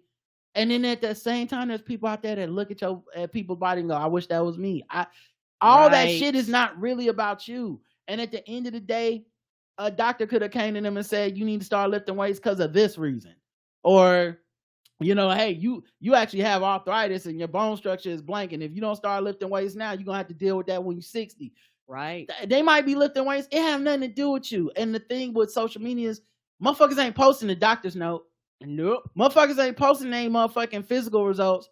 Everybody is posting what goes on social media. So if it's hey, look at me, I'm losing weight, I'm gaining muscle, I'm running miles or whatever, they're just posting the things that are difficult for them to accomplish or things they've been working on or whatever. And I think that's something we should either celebrate or ignore. I just don't see what internalizing it personally would be about. And I think I think that's the point I'm trying to make. Because I would never deny that we live in a fucked up fat phobic society. I talk about that shit all the time. But just because we live in that doesn't mean that everything must be based on that, So I think that's the big part for me. And you're right. These motherfuckers just hate people being fat, and they also want to feel better than people. That's it. Yes. Because why are you mad someone got a gastric bypass? Why are you mad somebody did Ozempic? Why are you mad somebody drank flat tummy tea or whatever the fuck? Like, why are you mad? I've seen people be mad at like Hollywood celebs being like, well, they can afford to get a physical trainer and they can do this. And it's like, what? But why is that making you angry? Yes. And sometimes I think, like you said, them internalized fears, because not for everybody, but for some people, their quote unquote biggest fear is being fat, whatever fat is. Because it's one of those things where you might not even be fat, but in your mind, if you quote unquote feel fat, you're fat. And so, it's one of those things where you have people that are like rail thin and they quote unquote feel fat internally. And so it's like you said, that would be that fat phobia. yeah, that would be that it's that societal pressure. struggle. Yes. But we don't know what the fuck people are going through mentally, physically, any of this shit. And once again, if somebody wants to celebrate that, I'm not knocking them. Yeah. I'm happy for them. I'm happy you're happy. Period. Because I don't know what you went through. I don't know. There are motherfuckers that have saved their lives from changing up stuff. There's motherfuckers where weight loss is just a side product of what they're doing. So it's like, I wanted to run 10Ks. They happen to lose weight. They go, oh, I lost weight and I'm running 10Ks. If you're happy, I'm happy. And if you don't want to do that shit and you happy, I'm happy too. I don't know where the negativity has to come into, but it's such a fucked up society we live in, and I think that's why people are on guard about it. That's why I'm careful how I talk about shit, because I'm like, I know people are already getting riled up both sides either way. I've seen what people have said about my body on the internet. I've seen what happens when someone doesn't like me or disagrees. I just don't necessarily share that with y'all, but I see that kind of shit. So like, we never know what people are going through. That's why I'll leave that. Agreed. Gina Gay says that prepper lady is like how you gonna hate Grand Irresistible the bunker? I guess outside the bunker you can't even get in. Oh, talking about the bunker lady. Yeah. It's just I don't know. I think it's a typo somewhere, and I don't know what it is. How you gonna hate Grand Irresistible the bunker? You can't even get in. So I guess inside the bunker maybe. Also, the book How to Keep the House While Drowning. How to Keep House While Drowning has been very helpful in shaping how I view housework. It's a morally neutral thing I do to rest and care for myself and do the best I can for my own ease and function. It's really good read, especially the audio version. So How to Keep House While Drowning. Thank you.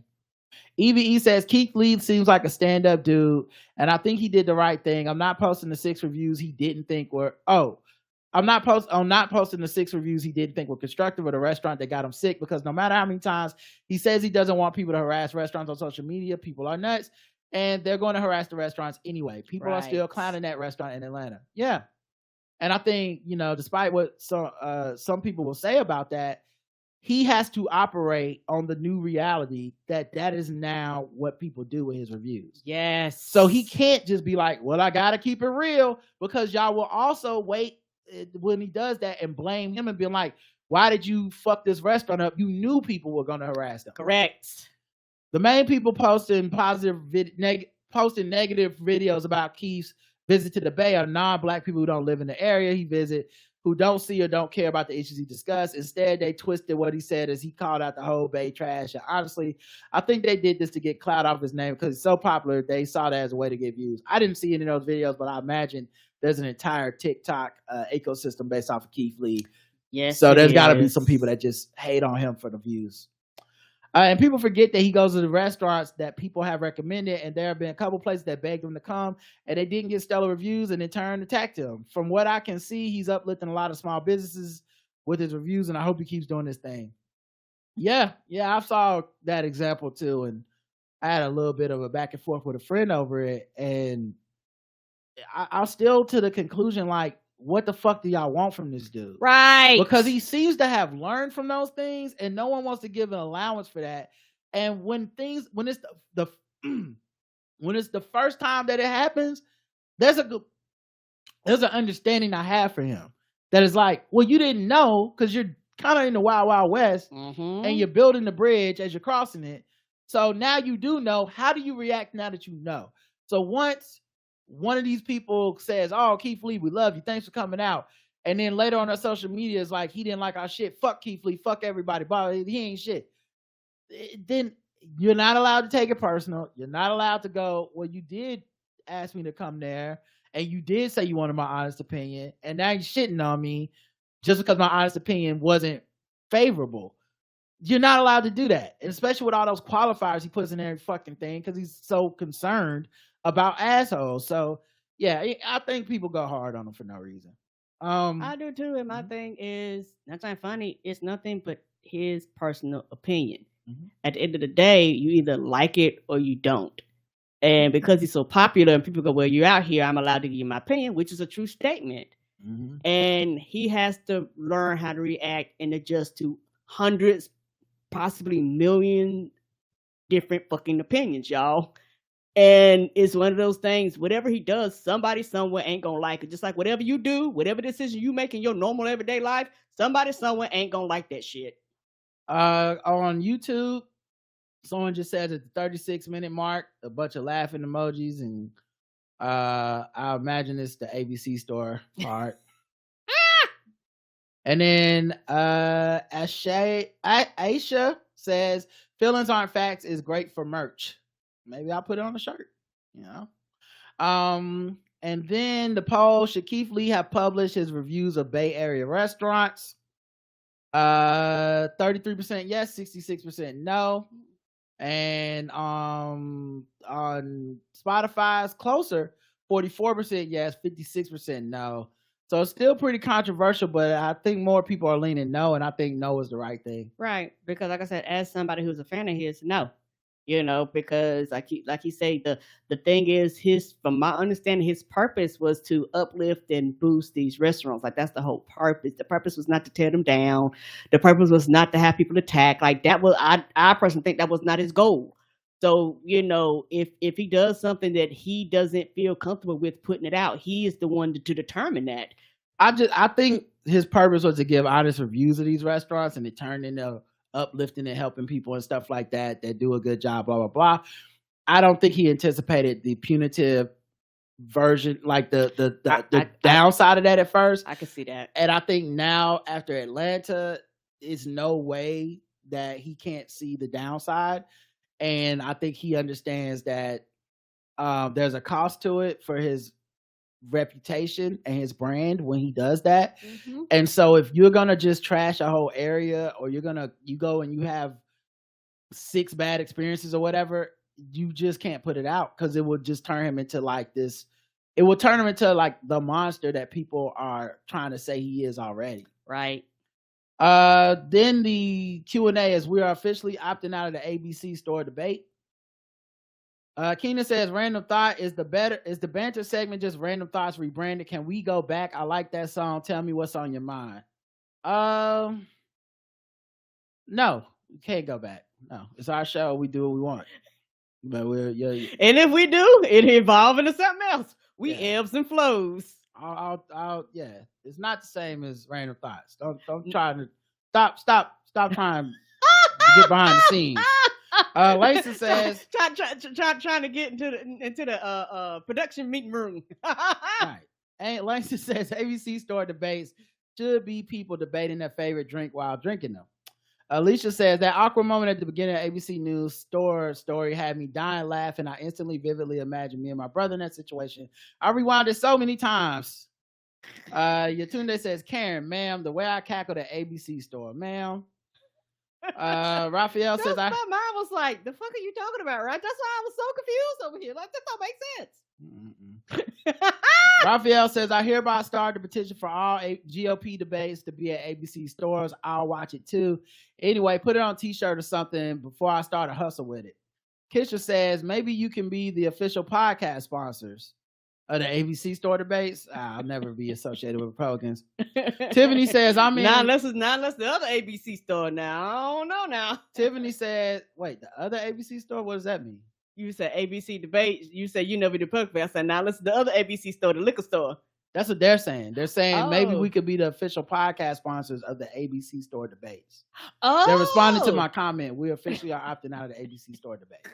Oh, like I said, I don't know now. No. Now, if they send us, it's the Republican debate, so no, I would not ever have anything to do with it. Period. I don't give a fuck if they did it in a whorehouse. Not with the Republican debate. Just that's the caveat. We didn't know. No, we didn't know. I'm sorry. I can't do this. I had to process that. No. Tiffany says, I'm in. Karen, take a shot every time motherfuckers say cancel culture, woke, or Ron DeSantis makes that creepy incel grin. Ooh, your liver might not make it. Roger says the ABC store should host the next Oscars. Hope nobody don't get slapped. Mucho Mama says most modern microwaves have a mute function to turn off the beep. Typically, it's holding 0 for 3 seconds. YouTube University, you're welcome. Thank you. I just want everybody to know I was joking. That was a joke. I don't actually need to have a silent microwave to eat my wife's leftovers. That was all jokes. I'm a hard sleeper. I don't be hearing that shit. Guess who says Black Republican? Well, it's not that. It's just that Karen is bougie and doesn't eat leftovers. That's really what it is. I don't know what's wrong with her. I don't know if she grew up in a house where they never had fucking leftovers. But to me, you eat leftovers because it's leftover food and you leave it to finish later. So she'll only eat leftovers if there's literally nothing else to eat in the house and nobody's gonna order out, which is crazy. Guess who? Black Republicans could have a community if we treat each other. I guess who is Jason Whitlock, because he keeps writing in these Republican talking points. Like, I don't know why they're so focused. Hey, shout out to the Black Republicans that found a way to listen, though. Good. Shout out to you. Good for you. We're gonna change you before you change us, you bitch ass niggas. Black Republicans, Cause we ain't changing. you coon ass niggas. Oh, you want to have a battle of the wheels, bitch? You want to have a battle of the wheels?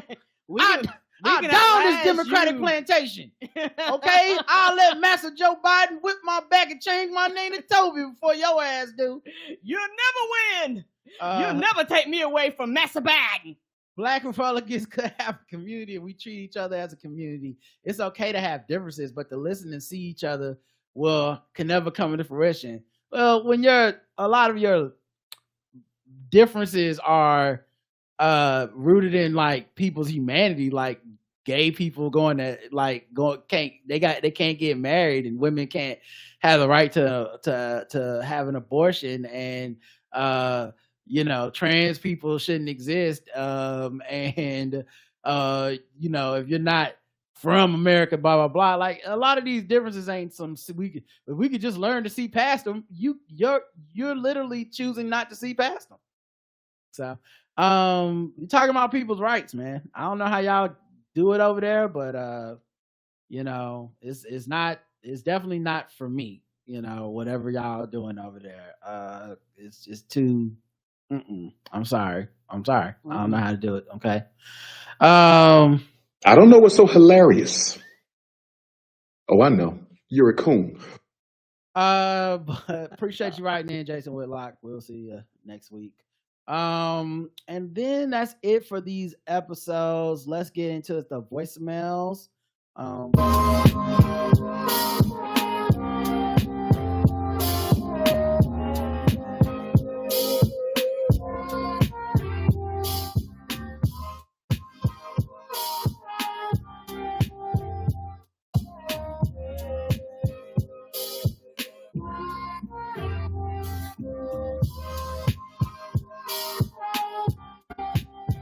All right, voicemail time. We got a couple new ones. Let's start with Kiana for the first one. Hey, y'all, it's Kiana. So I'm listening to the feedback show, and y'all are talking about the issues within dating and like how like a lot of Black men are heavy leaning into patriarchy.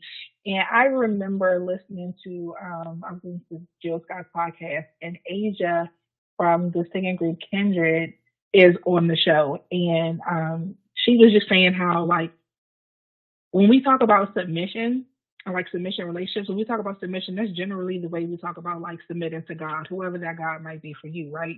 And so in these conversations where men are so hyper fixated on submission, knowingly or maybe unknowingly, they're putting themselves in a position to like have to be treated like a God. But there's a whole lot of other stuff that comes up behind that. There's a lot of responsibility. There's a lot of like stuff that comes up behind it. And the men having these conversations aren't necessarily equipped or willing to pull up all of that other stuff that comes along with like having someone who is fully submitted to you. And what she was saying is there's a lot of other things that are just more useful to your partner in a relationship. And she said it was a CERT, it's compassion, empathy, respect, and trust. And like all of those things are far more useful than submission in a relationship to your partner, specifically like your male partner. But a lot of men would rather leave all that to the side for submission. I'm going to try to make this quick because I don't want to get cut off. But I think a lot of that is because a lot of like Black men have unmet needs, and they're leaning heavy into like the white patriarchy, thinking it's going to get those needs met.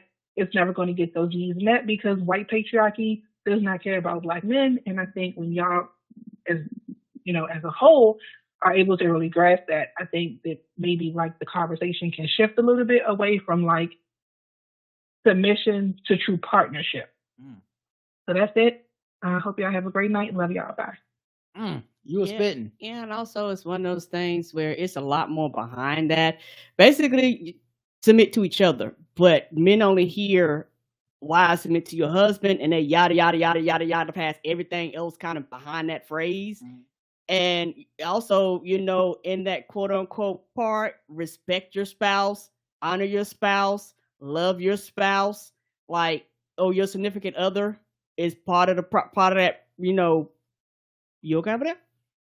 No, I realized I fucked up. Keep going. Okay, it's no problem. I'm just sorry. I skipped the episode by accident. It's my favorite episode of the week. MJ, we had MJ on. We're gonna go back to it after this. Oh, no problem. And that's a part of the process too. But like you say, they're trying to fill a hole with looking at white supremacy when they actually want, if they quote unquote want to fill that hole, look at your mate and work with each other to kind of help you get through whatever this is, in that partnership setting. And sometimes people have a tendency to forget that, because you have a lot of people that do that, like dogmatic at that, and they don't respect their spouse. They treat their spouse like property.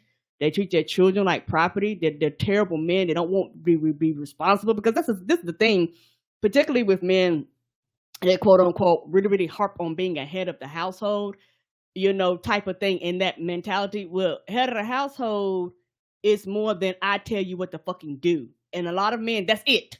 That's what it means. You listen to me, bitch. I'm the head of the household. Well, head of the household means you step up, you're responsible, you're accountable, you take care of your kids, and all this other shit that actually, for a percentage of black men, they don't want to do, but they want to swing their dicks around like they're head of the household.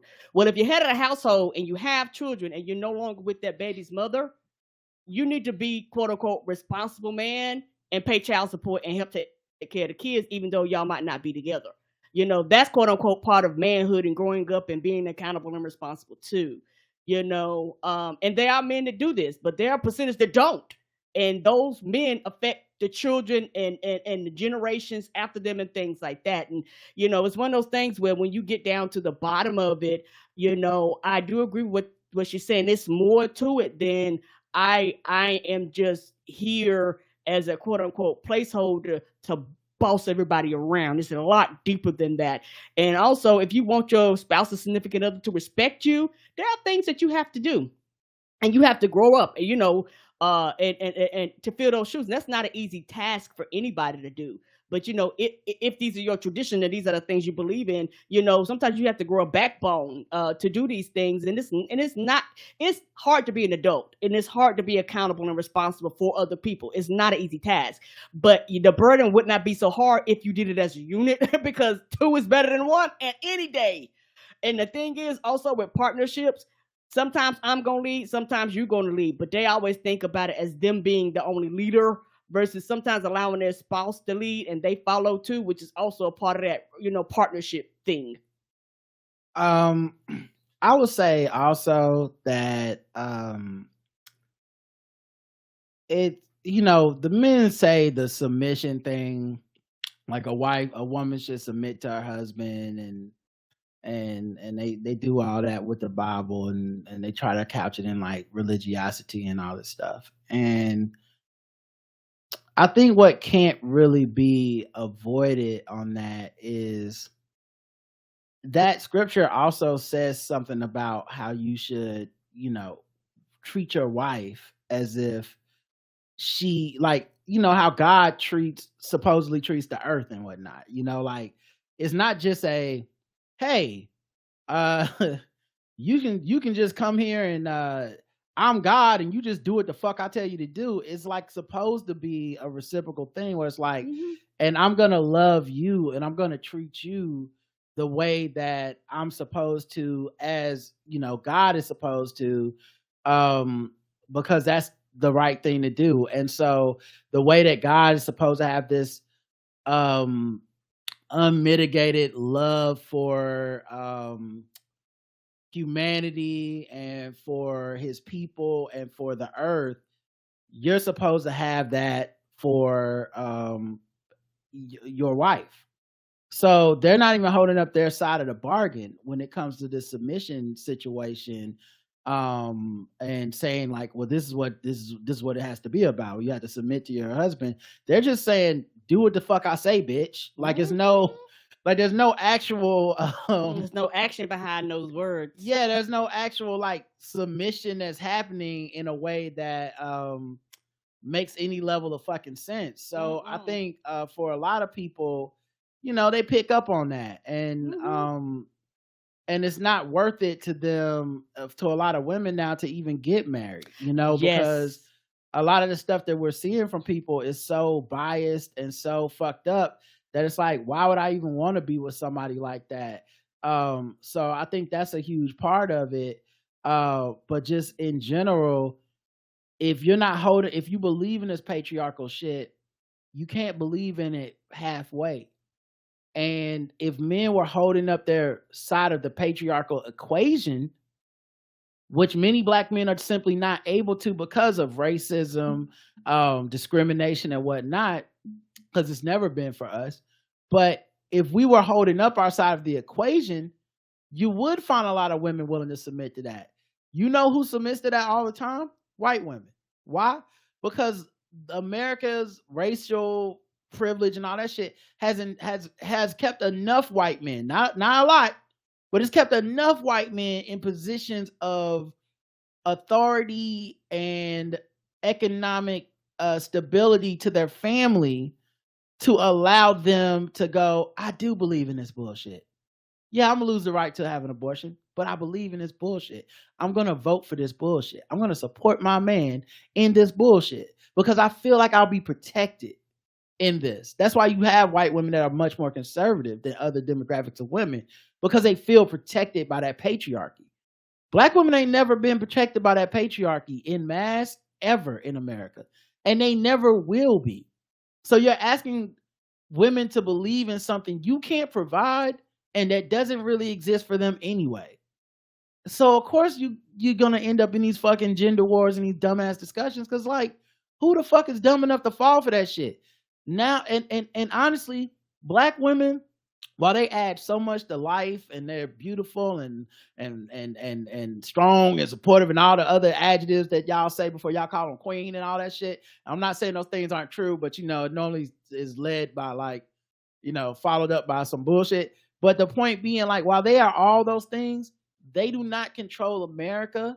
They do not control the forces and wheels of power in America. They cannot make you have whatever it is you think you need to have, and coming home and pretending that you have it is the closest you're ever going to get to having it, which is why you're like, I insist that you believe in this bullshit because that's the only way for me to feel like you believe in me. And I'm like, that ain't really love. That's fake anyway. What, like, you need to come home and be submissive because the world won't submit to me? And the way it submits to white men, is if that's ever been a good thing for a society, that the world bends over for white men, we shouldn't even want that shit. I don't know why we have not deprogrammed ourselves from that shit, because real love and real happiness is in that equality. It is in that, that person that respects you, that person that is a partner with you. That's real love to me. And that's, of course, we're talking some very cis heteronormative, right?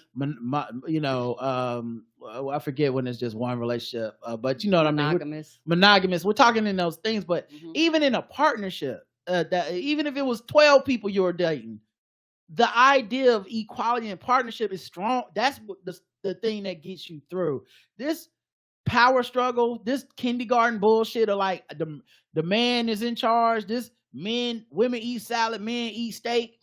That bullshit is just holding people back, and it's sad to watch the hold that it still has on people who are fucking grown-ups. You're still talking about what women need to do and all that shit, and arguing over it and submitting shit. It feels fucked up and stupid. It's regressive. And one more thing, and then we can move on. It's funny how, and you were talking about how a lot of women, particularly just across the board, straight women are opting not to get married anymore. It's funny though, because like, and not all men, but a lot of men have been through this. When you get married, a lot of boys and friends, they always emphasize on how much you're losing, how you can't get on these hoes no more, whatever it is, how you're losing your freedom, whatever it is. They tell women, they tell men how much they're losing, but they tell women, quote unquote, how much you're gaining. But that's not true. In the reality, women lose a lot whenever they get married. They don't really talk about this. These are lies and stuff that your parents and great grandparents and shit went through that they don't really talk about, or you don't find out till they older.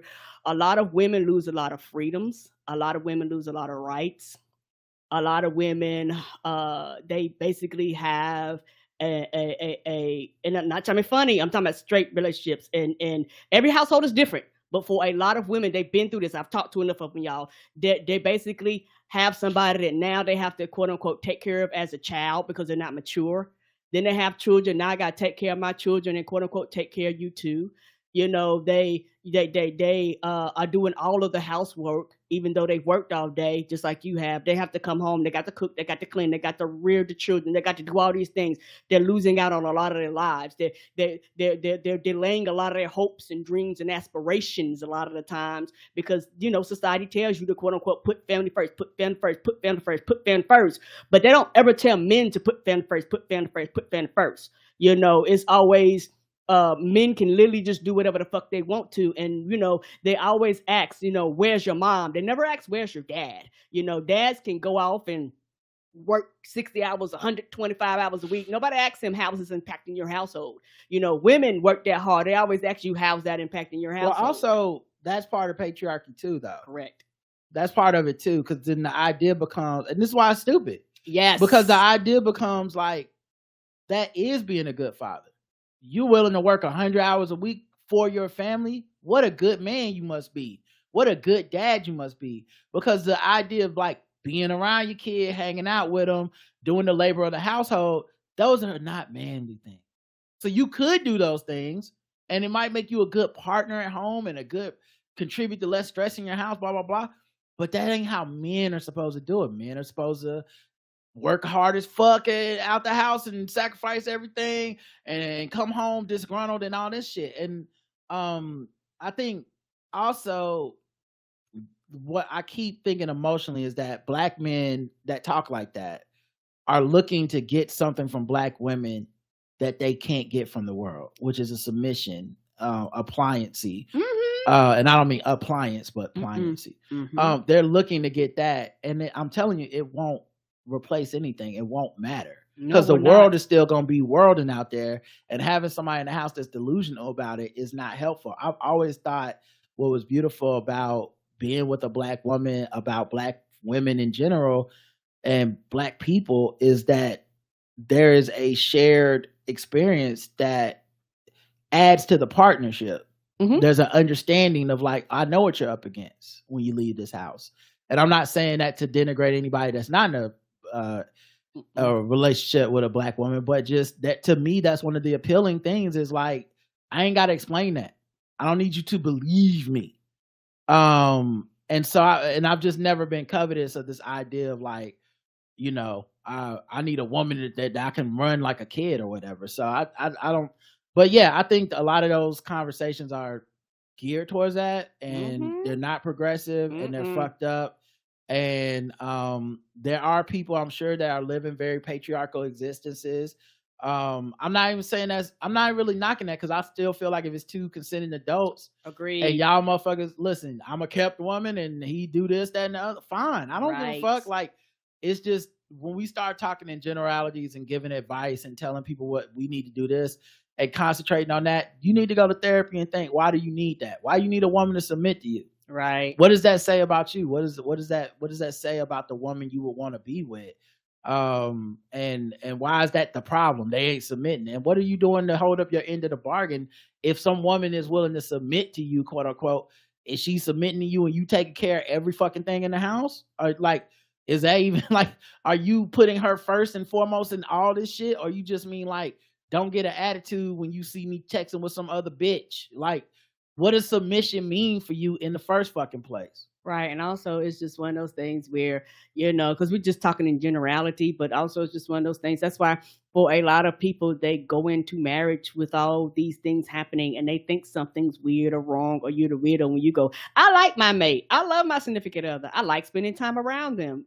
They're not a drain on me. Regardless of how your household structure is set up, people look at you like you're the quote unquote weirdo if you're in this quote unquote happy marriage. The one more thing too is when you talk about losing rights as women and how back in the day, blah, blah, blah. Well, the difference really is that back in the day, women gained rights when they gained a husband. Yes. So a woman could not have a bank account, a credit card, could not own property, couldn't drive. So yeah, so you couldn't vote. So in order to be empowered, they were forced to need a husband to be empowered as a human being in this world. And so, of course, progress, society has changed. Women, even though they make less than men on the dollar, still now they have the option of not being burdened with a man to have the rights that will at least allow them to exist as a free human being to a certain extent.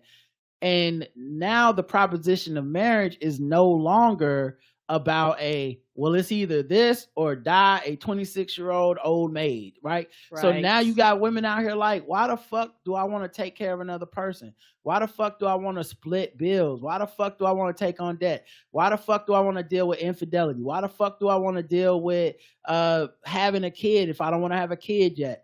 So you got a lot of people that's like, yeah, I'm good on that shit. I don't. And not to mention, most importantly, the financial realities of what we're going through with higher debt, higher cost on buying houses, higher renting charges. People are now making decisions, like people are now priced out of marriage. You're priced out of a home. You're priced out of that 2.5 kids in a picket fence. So you got a lot of this stuff that we're talking about emotionally, like it's a relationship issue, but a lot of these men couldn't even afford to be in a relationship. A lot of women don't want to take the risk of financially being in a relationship. It's not leading to partnership like, man, we need this tax break. It's leading to people going, I need to be a little more choosy. I can't afford a $40,000 wedding debt. I can't afford that. I can't afford to get into a house with some motherfucker I might not like in 6 months. So you got people making completely different calculus. Read the book or not. I mean, if you want to read the book, Poorly Understood, that is about poverty and the myths around it. There's a lot of stuff in there that is about like the marriage myth of if you get married and you have kids, you'll be out of debt. And it's like, no, you won't. And actually it's getting harder to do that because of how much society has changed. All right. I've messed up. We need to get back to the last episode of the week. Get the fuck out of your own way. Well, we had MJ Harris on, interviewed him for an hour. Amazing guest. Amazing fun time. Yes. Shoe Booty says, so much genuine wisdom from MJ Harris. Love this guest and this episode. Stop being a people pleaser. It's such a light bulb moment. I didn't even realize that I was like that for so long. I'm prioritizing my wishes more and more each day and letting go of the guilt that came along with that. I've been through that, baby. Ramsey D. Jenkins says, I'm listening and watching at work on Thursday. I love this episode. Wisdom, laughter, and blackness. 5 stars. Hashtag telling stories. Hashtag advice. Hashtag wisdom. Hashtag funny. Thank you. Tim Simmer says, MJ was a great guest even at 5 a.m. Right? So glad you were able to squeeze in Gender War segment with him. Y'all are so great at engaging guests. Episode barely felt like an hour. Thank you. It did. I had a great time. And says, Rod, have you heard of Nostr? Nostr. It's a non-corporate version of social media. If you have it, what do you think about it? The vibe's different compared to the well-known platforms. No, I haven't heard of it and I haven't used it. I'm sorry. So I don't really have any thoughts on it other than all the platforms are dope until people get on them. That's just how it goes. Yep.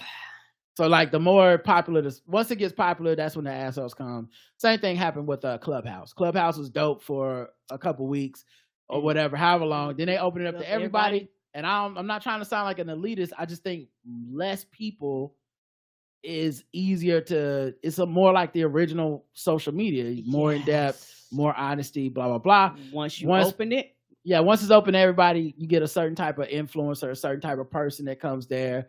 And you also end up with trolls there and stuff that weren't getting in at first because it was all like oh, you got to know a person to get in. It's just like anything else, and no social media is ever going to defeat the problem, which is people. Right? That's probably people.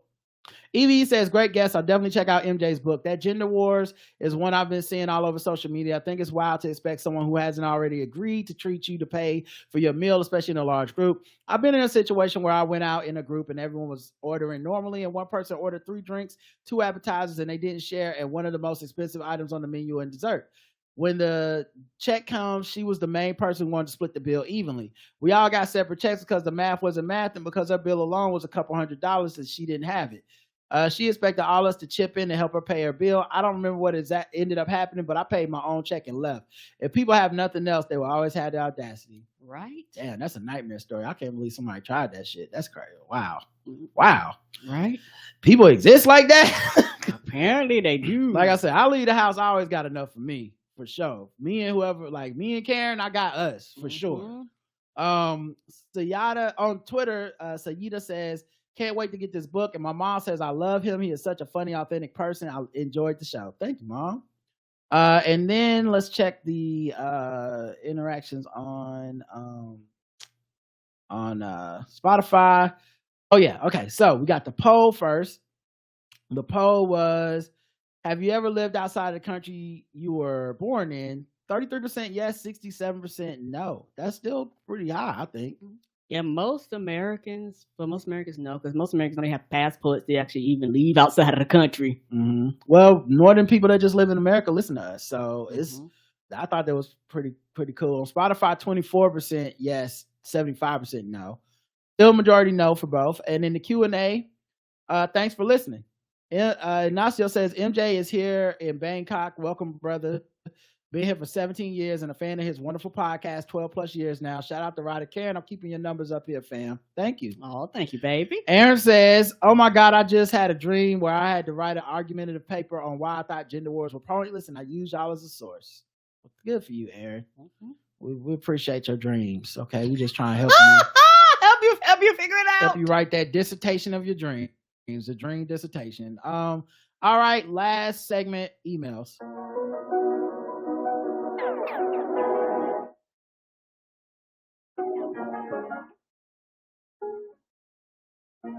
Cook that up, bro.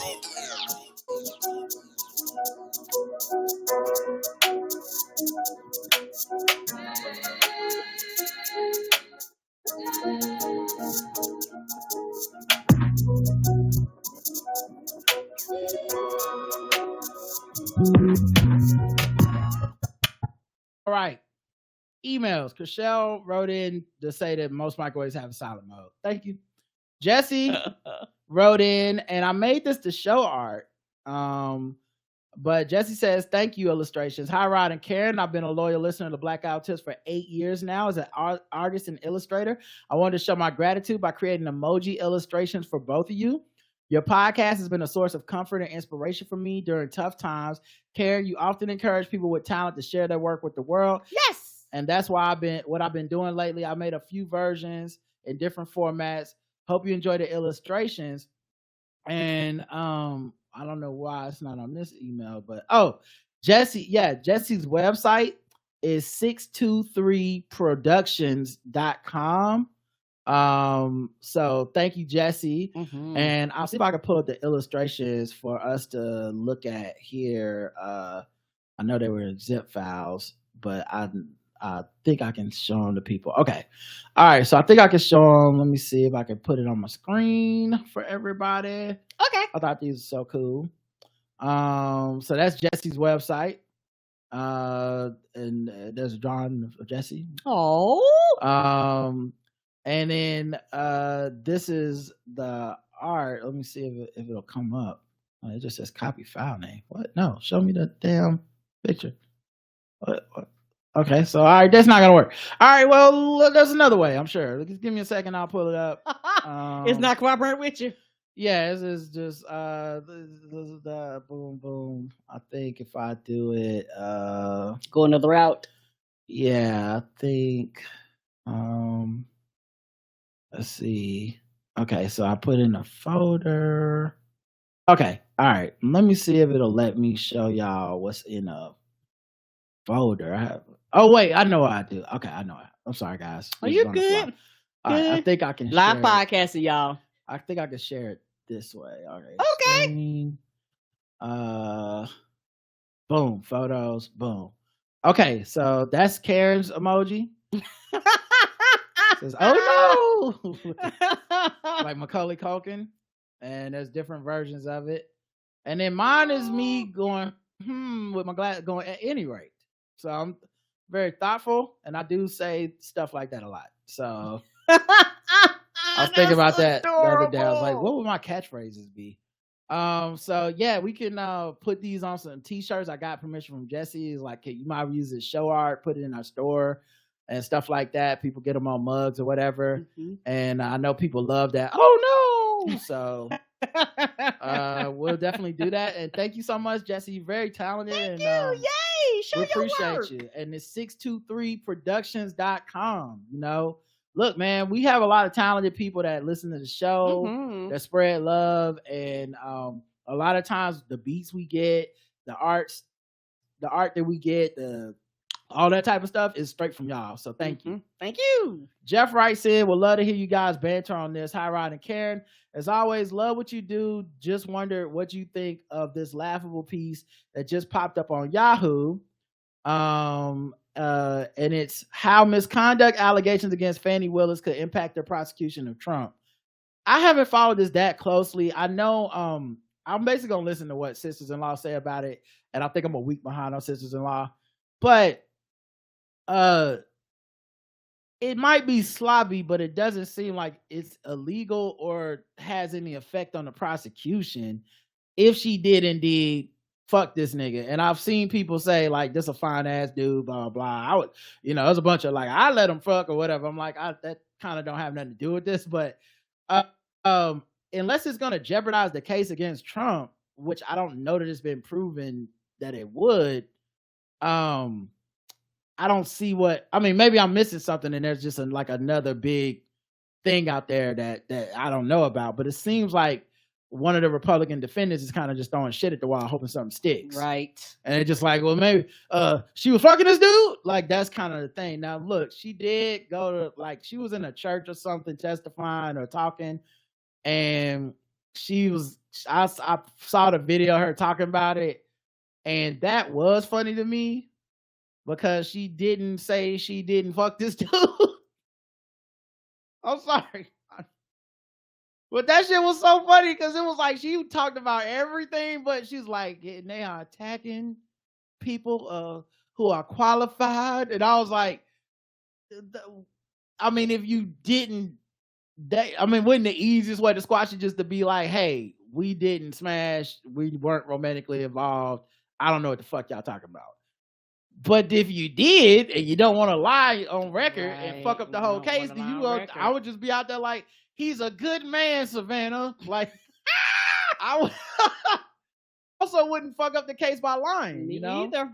So she described him as a superstar with impeccable credentials who has served as a judge, private attorney, prosecutor, criminal defense lawyer, special attorney general, before implying that the Roman's allegations were fueled by racism. I'm just asking God, is it that some will never see a black man as qualified no matter his achievements? What more can one achieve? I appointed 3 special counsels, as it's my right to do, paid them all the same hourly rate. They only attacked one. So she said they're trying to create a conspiracy where none exists. And I do think that's what's happening. But yeah, I don't know if she fucked him or not. I don't know what bearing that would even have on the case. Right. Personally, I think this is usual sensational BS on Trump's aide's part. Keep doing the great things you two do. It really means a lot. All respect. Yeah, like I said, the only thing was when she gave that talking, she didn't say she wasn't romantically involved with that guy ever. I was like, ooh.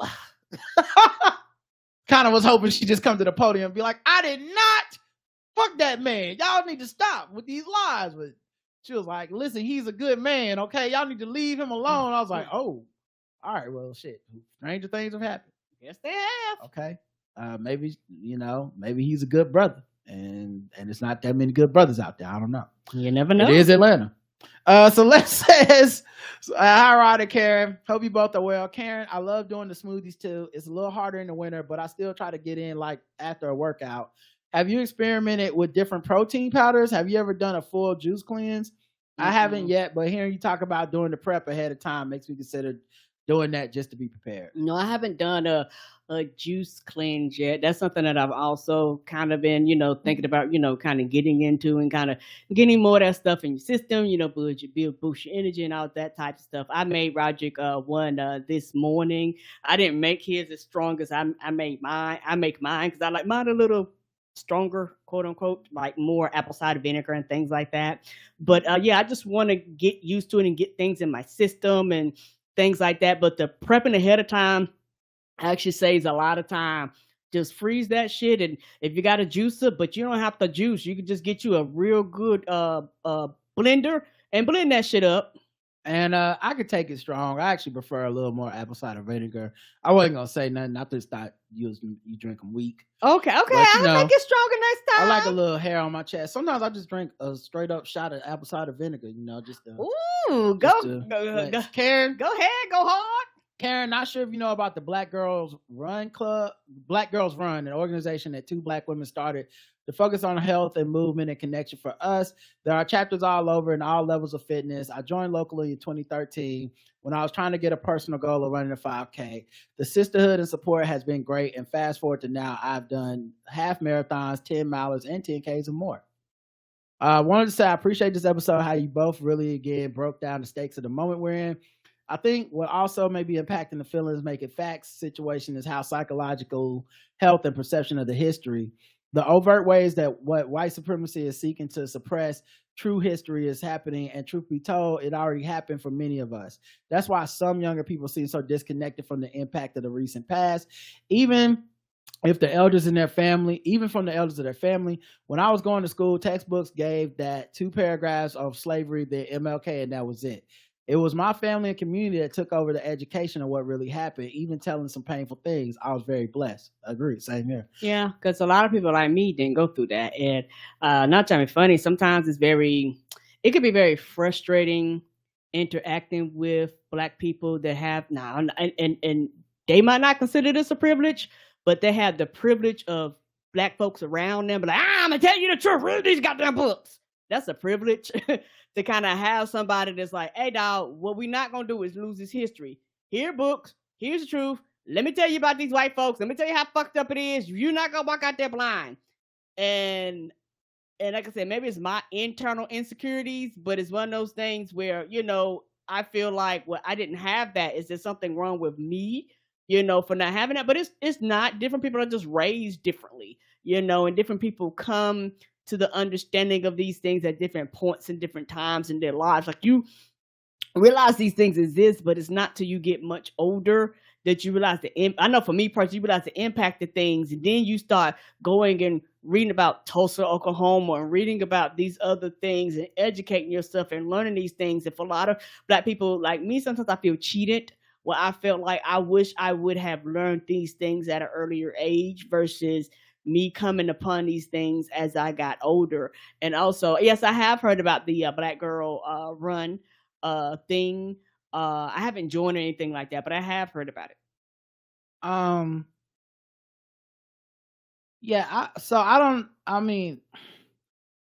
of the reasons you see Black people react that way when they're talking about Black people that don't know their history and seem like very much like, we need to stop talking about these things, we need to stop teaching this stuff. One of the reasons you're seeing that is because they're reacting to people who are saying stuff like that. So it's not it's not happening in a bubble where it's just they decided to be assholes. They walked out the house and said, you niggas don't know nothing about history. No, they a lot of their experience is them going, hey, there's nothing wrong with our history. And you're telling everybody that making a movie about slavery is like a bad thing. Right. And so that's why you're getting those responses. It's not about making someone feel ashamed or I'm better than you or any of that shit. For a lot of folks, it's just simply, hey, you keep saying this is something that it's not. And it's important that somebody be here to be like, yeah, but it's not that, And so I think that's what's happening. But yeah, but I do agree that there's like a level of privilege and stuff to it. Because I feel very privileged in that way to be able to say, hey, these are the things I learned, and and I'm appreciative of Yeah, it. and also and even doing this podcast kind of in real time, you guys have kind of seen me learn and grow from Roderick and educating myself and listening to podcasts about Black history and things like that. And I had to get over my own internalized fear of feeling as feeling inferior in my Blackness. Like I had to get over that. I had to get over the fact that nobody's judging me.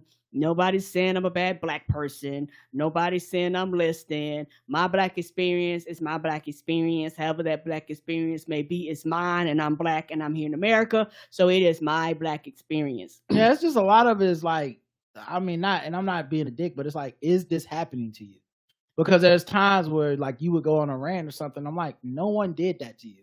Right. Like, oh, y'all trying to make me feel bad because I'm not. It's like no one's making you feel bad. My insecurity. No one said anything to you. So like, give me some examples. Name some names. Tell me where it happened. It's like, no, internally, white supremacy is so fucked up. We're yelling in our own heads, going, it's other Black people that did this to me. It's like, no, they didn't.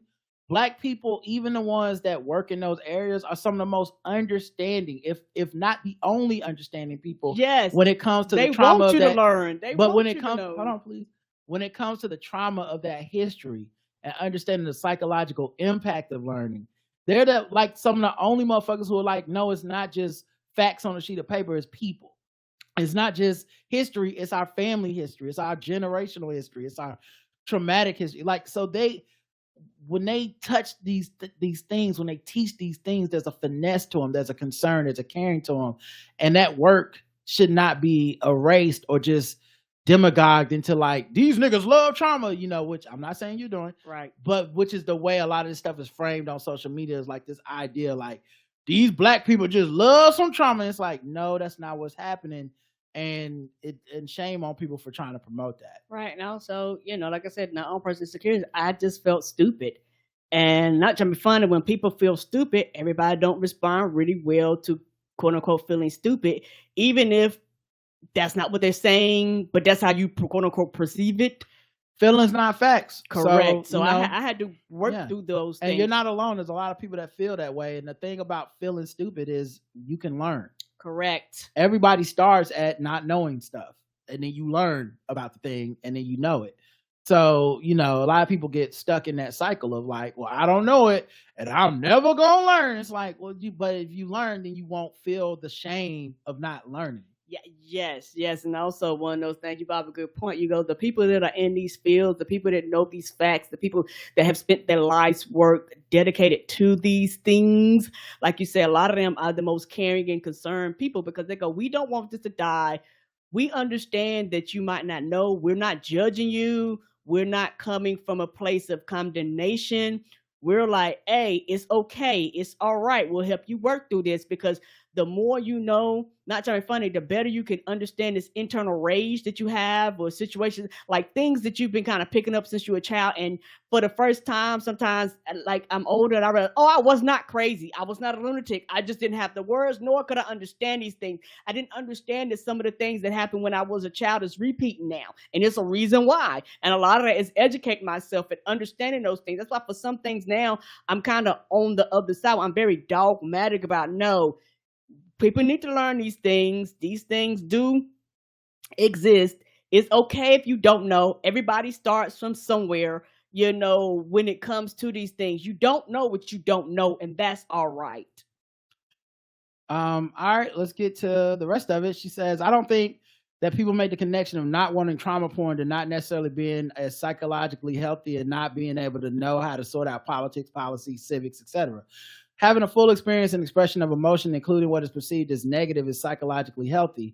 In my opinion, maturity and wisdom comes from being able to seek out and sit with uncomfortable facts and to synthesize with your own thoughts. In any case, appreciate you both. Take care, Celeste. Thank you, Celeste. Mm-hmm. Yeah, I think that's one of the issues too, is people think health is joy and happiness all the time. Yes, they do. That the complicated parts of life and the complicated parts of history if we just ignore them, then it's like they don't exist and they go away. And you see that a lot with black coaches that get asked about racism and they go, "What about my white wife and my kids?" And you're like, "What?" And the reason they're saying that is because here's some joyous things that I experienced in my life.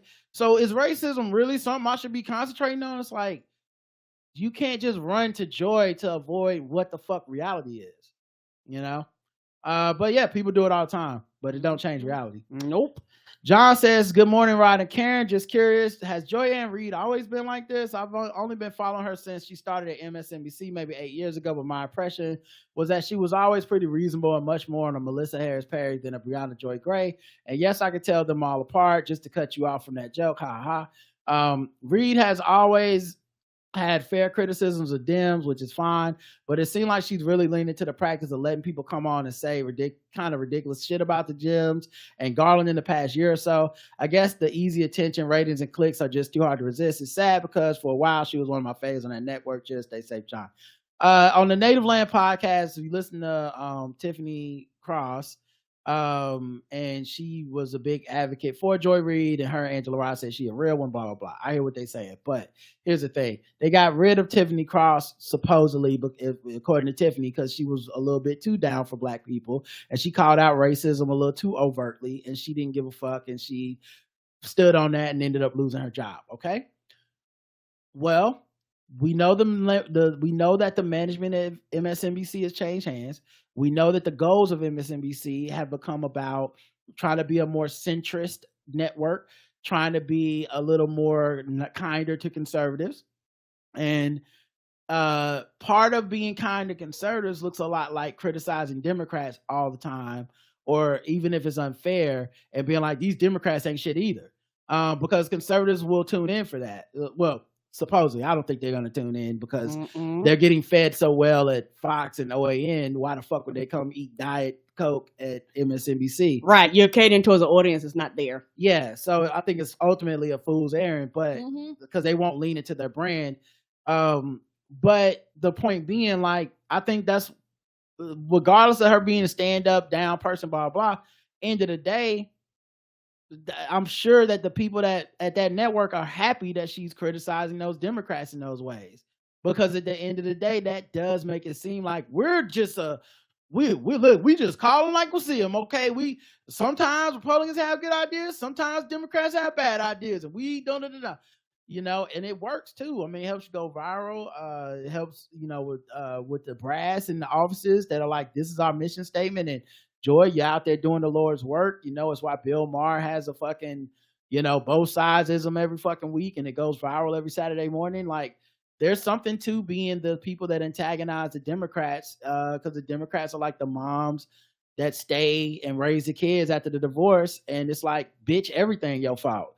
You know what I mean? Like daddy left us, man. He went out, you know, and so J.L. Covan's made that analogy many times on this podcast, and so good. But yeah, so it's just that kind of thing that's happening. And so I personally don't watch MSNBC and CNN and shit like that. I haven't watched cable news in a long time. In anything more than just like, oh, I turned it to this for a second because it was on commercial for ESPN or something. Like, I don't know what the fuck they be talking about other than when you see a viral clip on social media. And those clips all make me go, that's why I don't watch that shit. You know, I don't really care about how it looks to people right now. I don't think we can fuck around in 2024. I've said it a million times. I won't just say it, you know, a long thing right now, but just, I don't think we have room to quibble. And I'm sorry that the black media spaces aren't getting the money they deserve. And it's always been that way. And they do deserve that money. And if Democrats really want to do black outreach, they should be giving money early and often to these black spaces. Early. And so I absolutely do get that point. That being said, I wouldn't give a fuck if they gave not $1. I don't want Republicans or Trump in charge, period.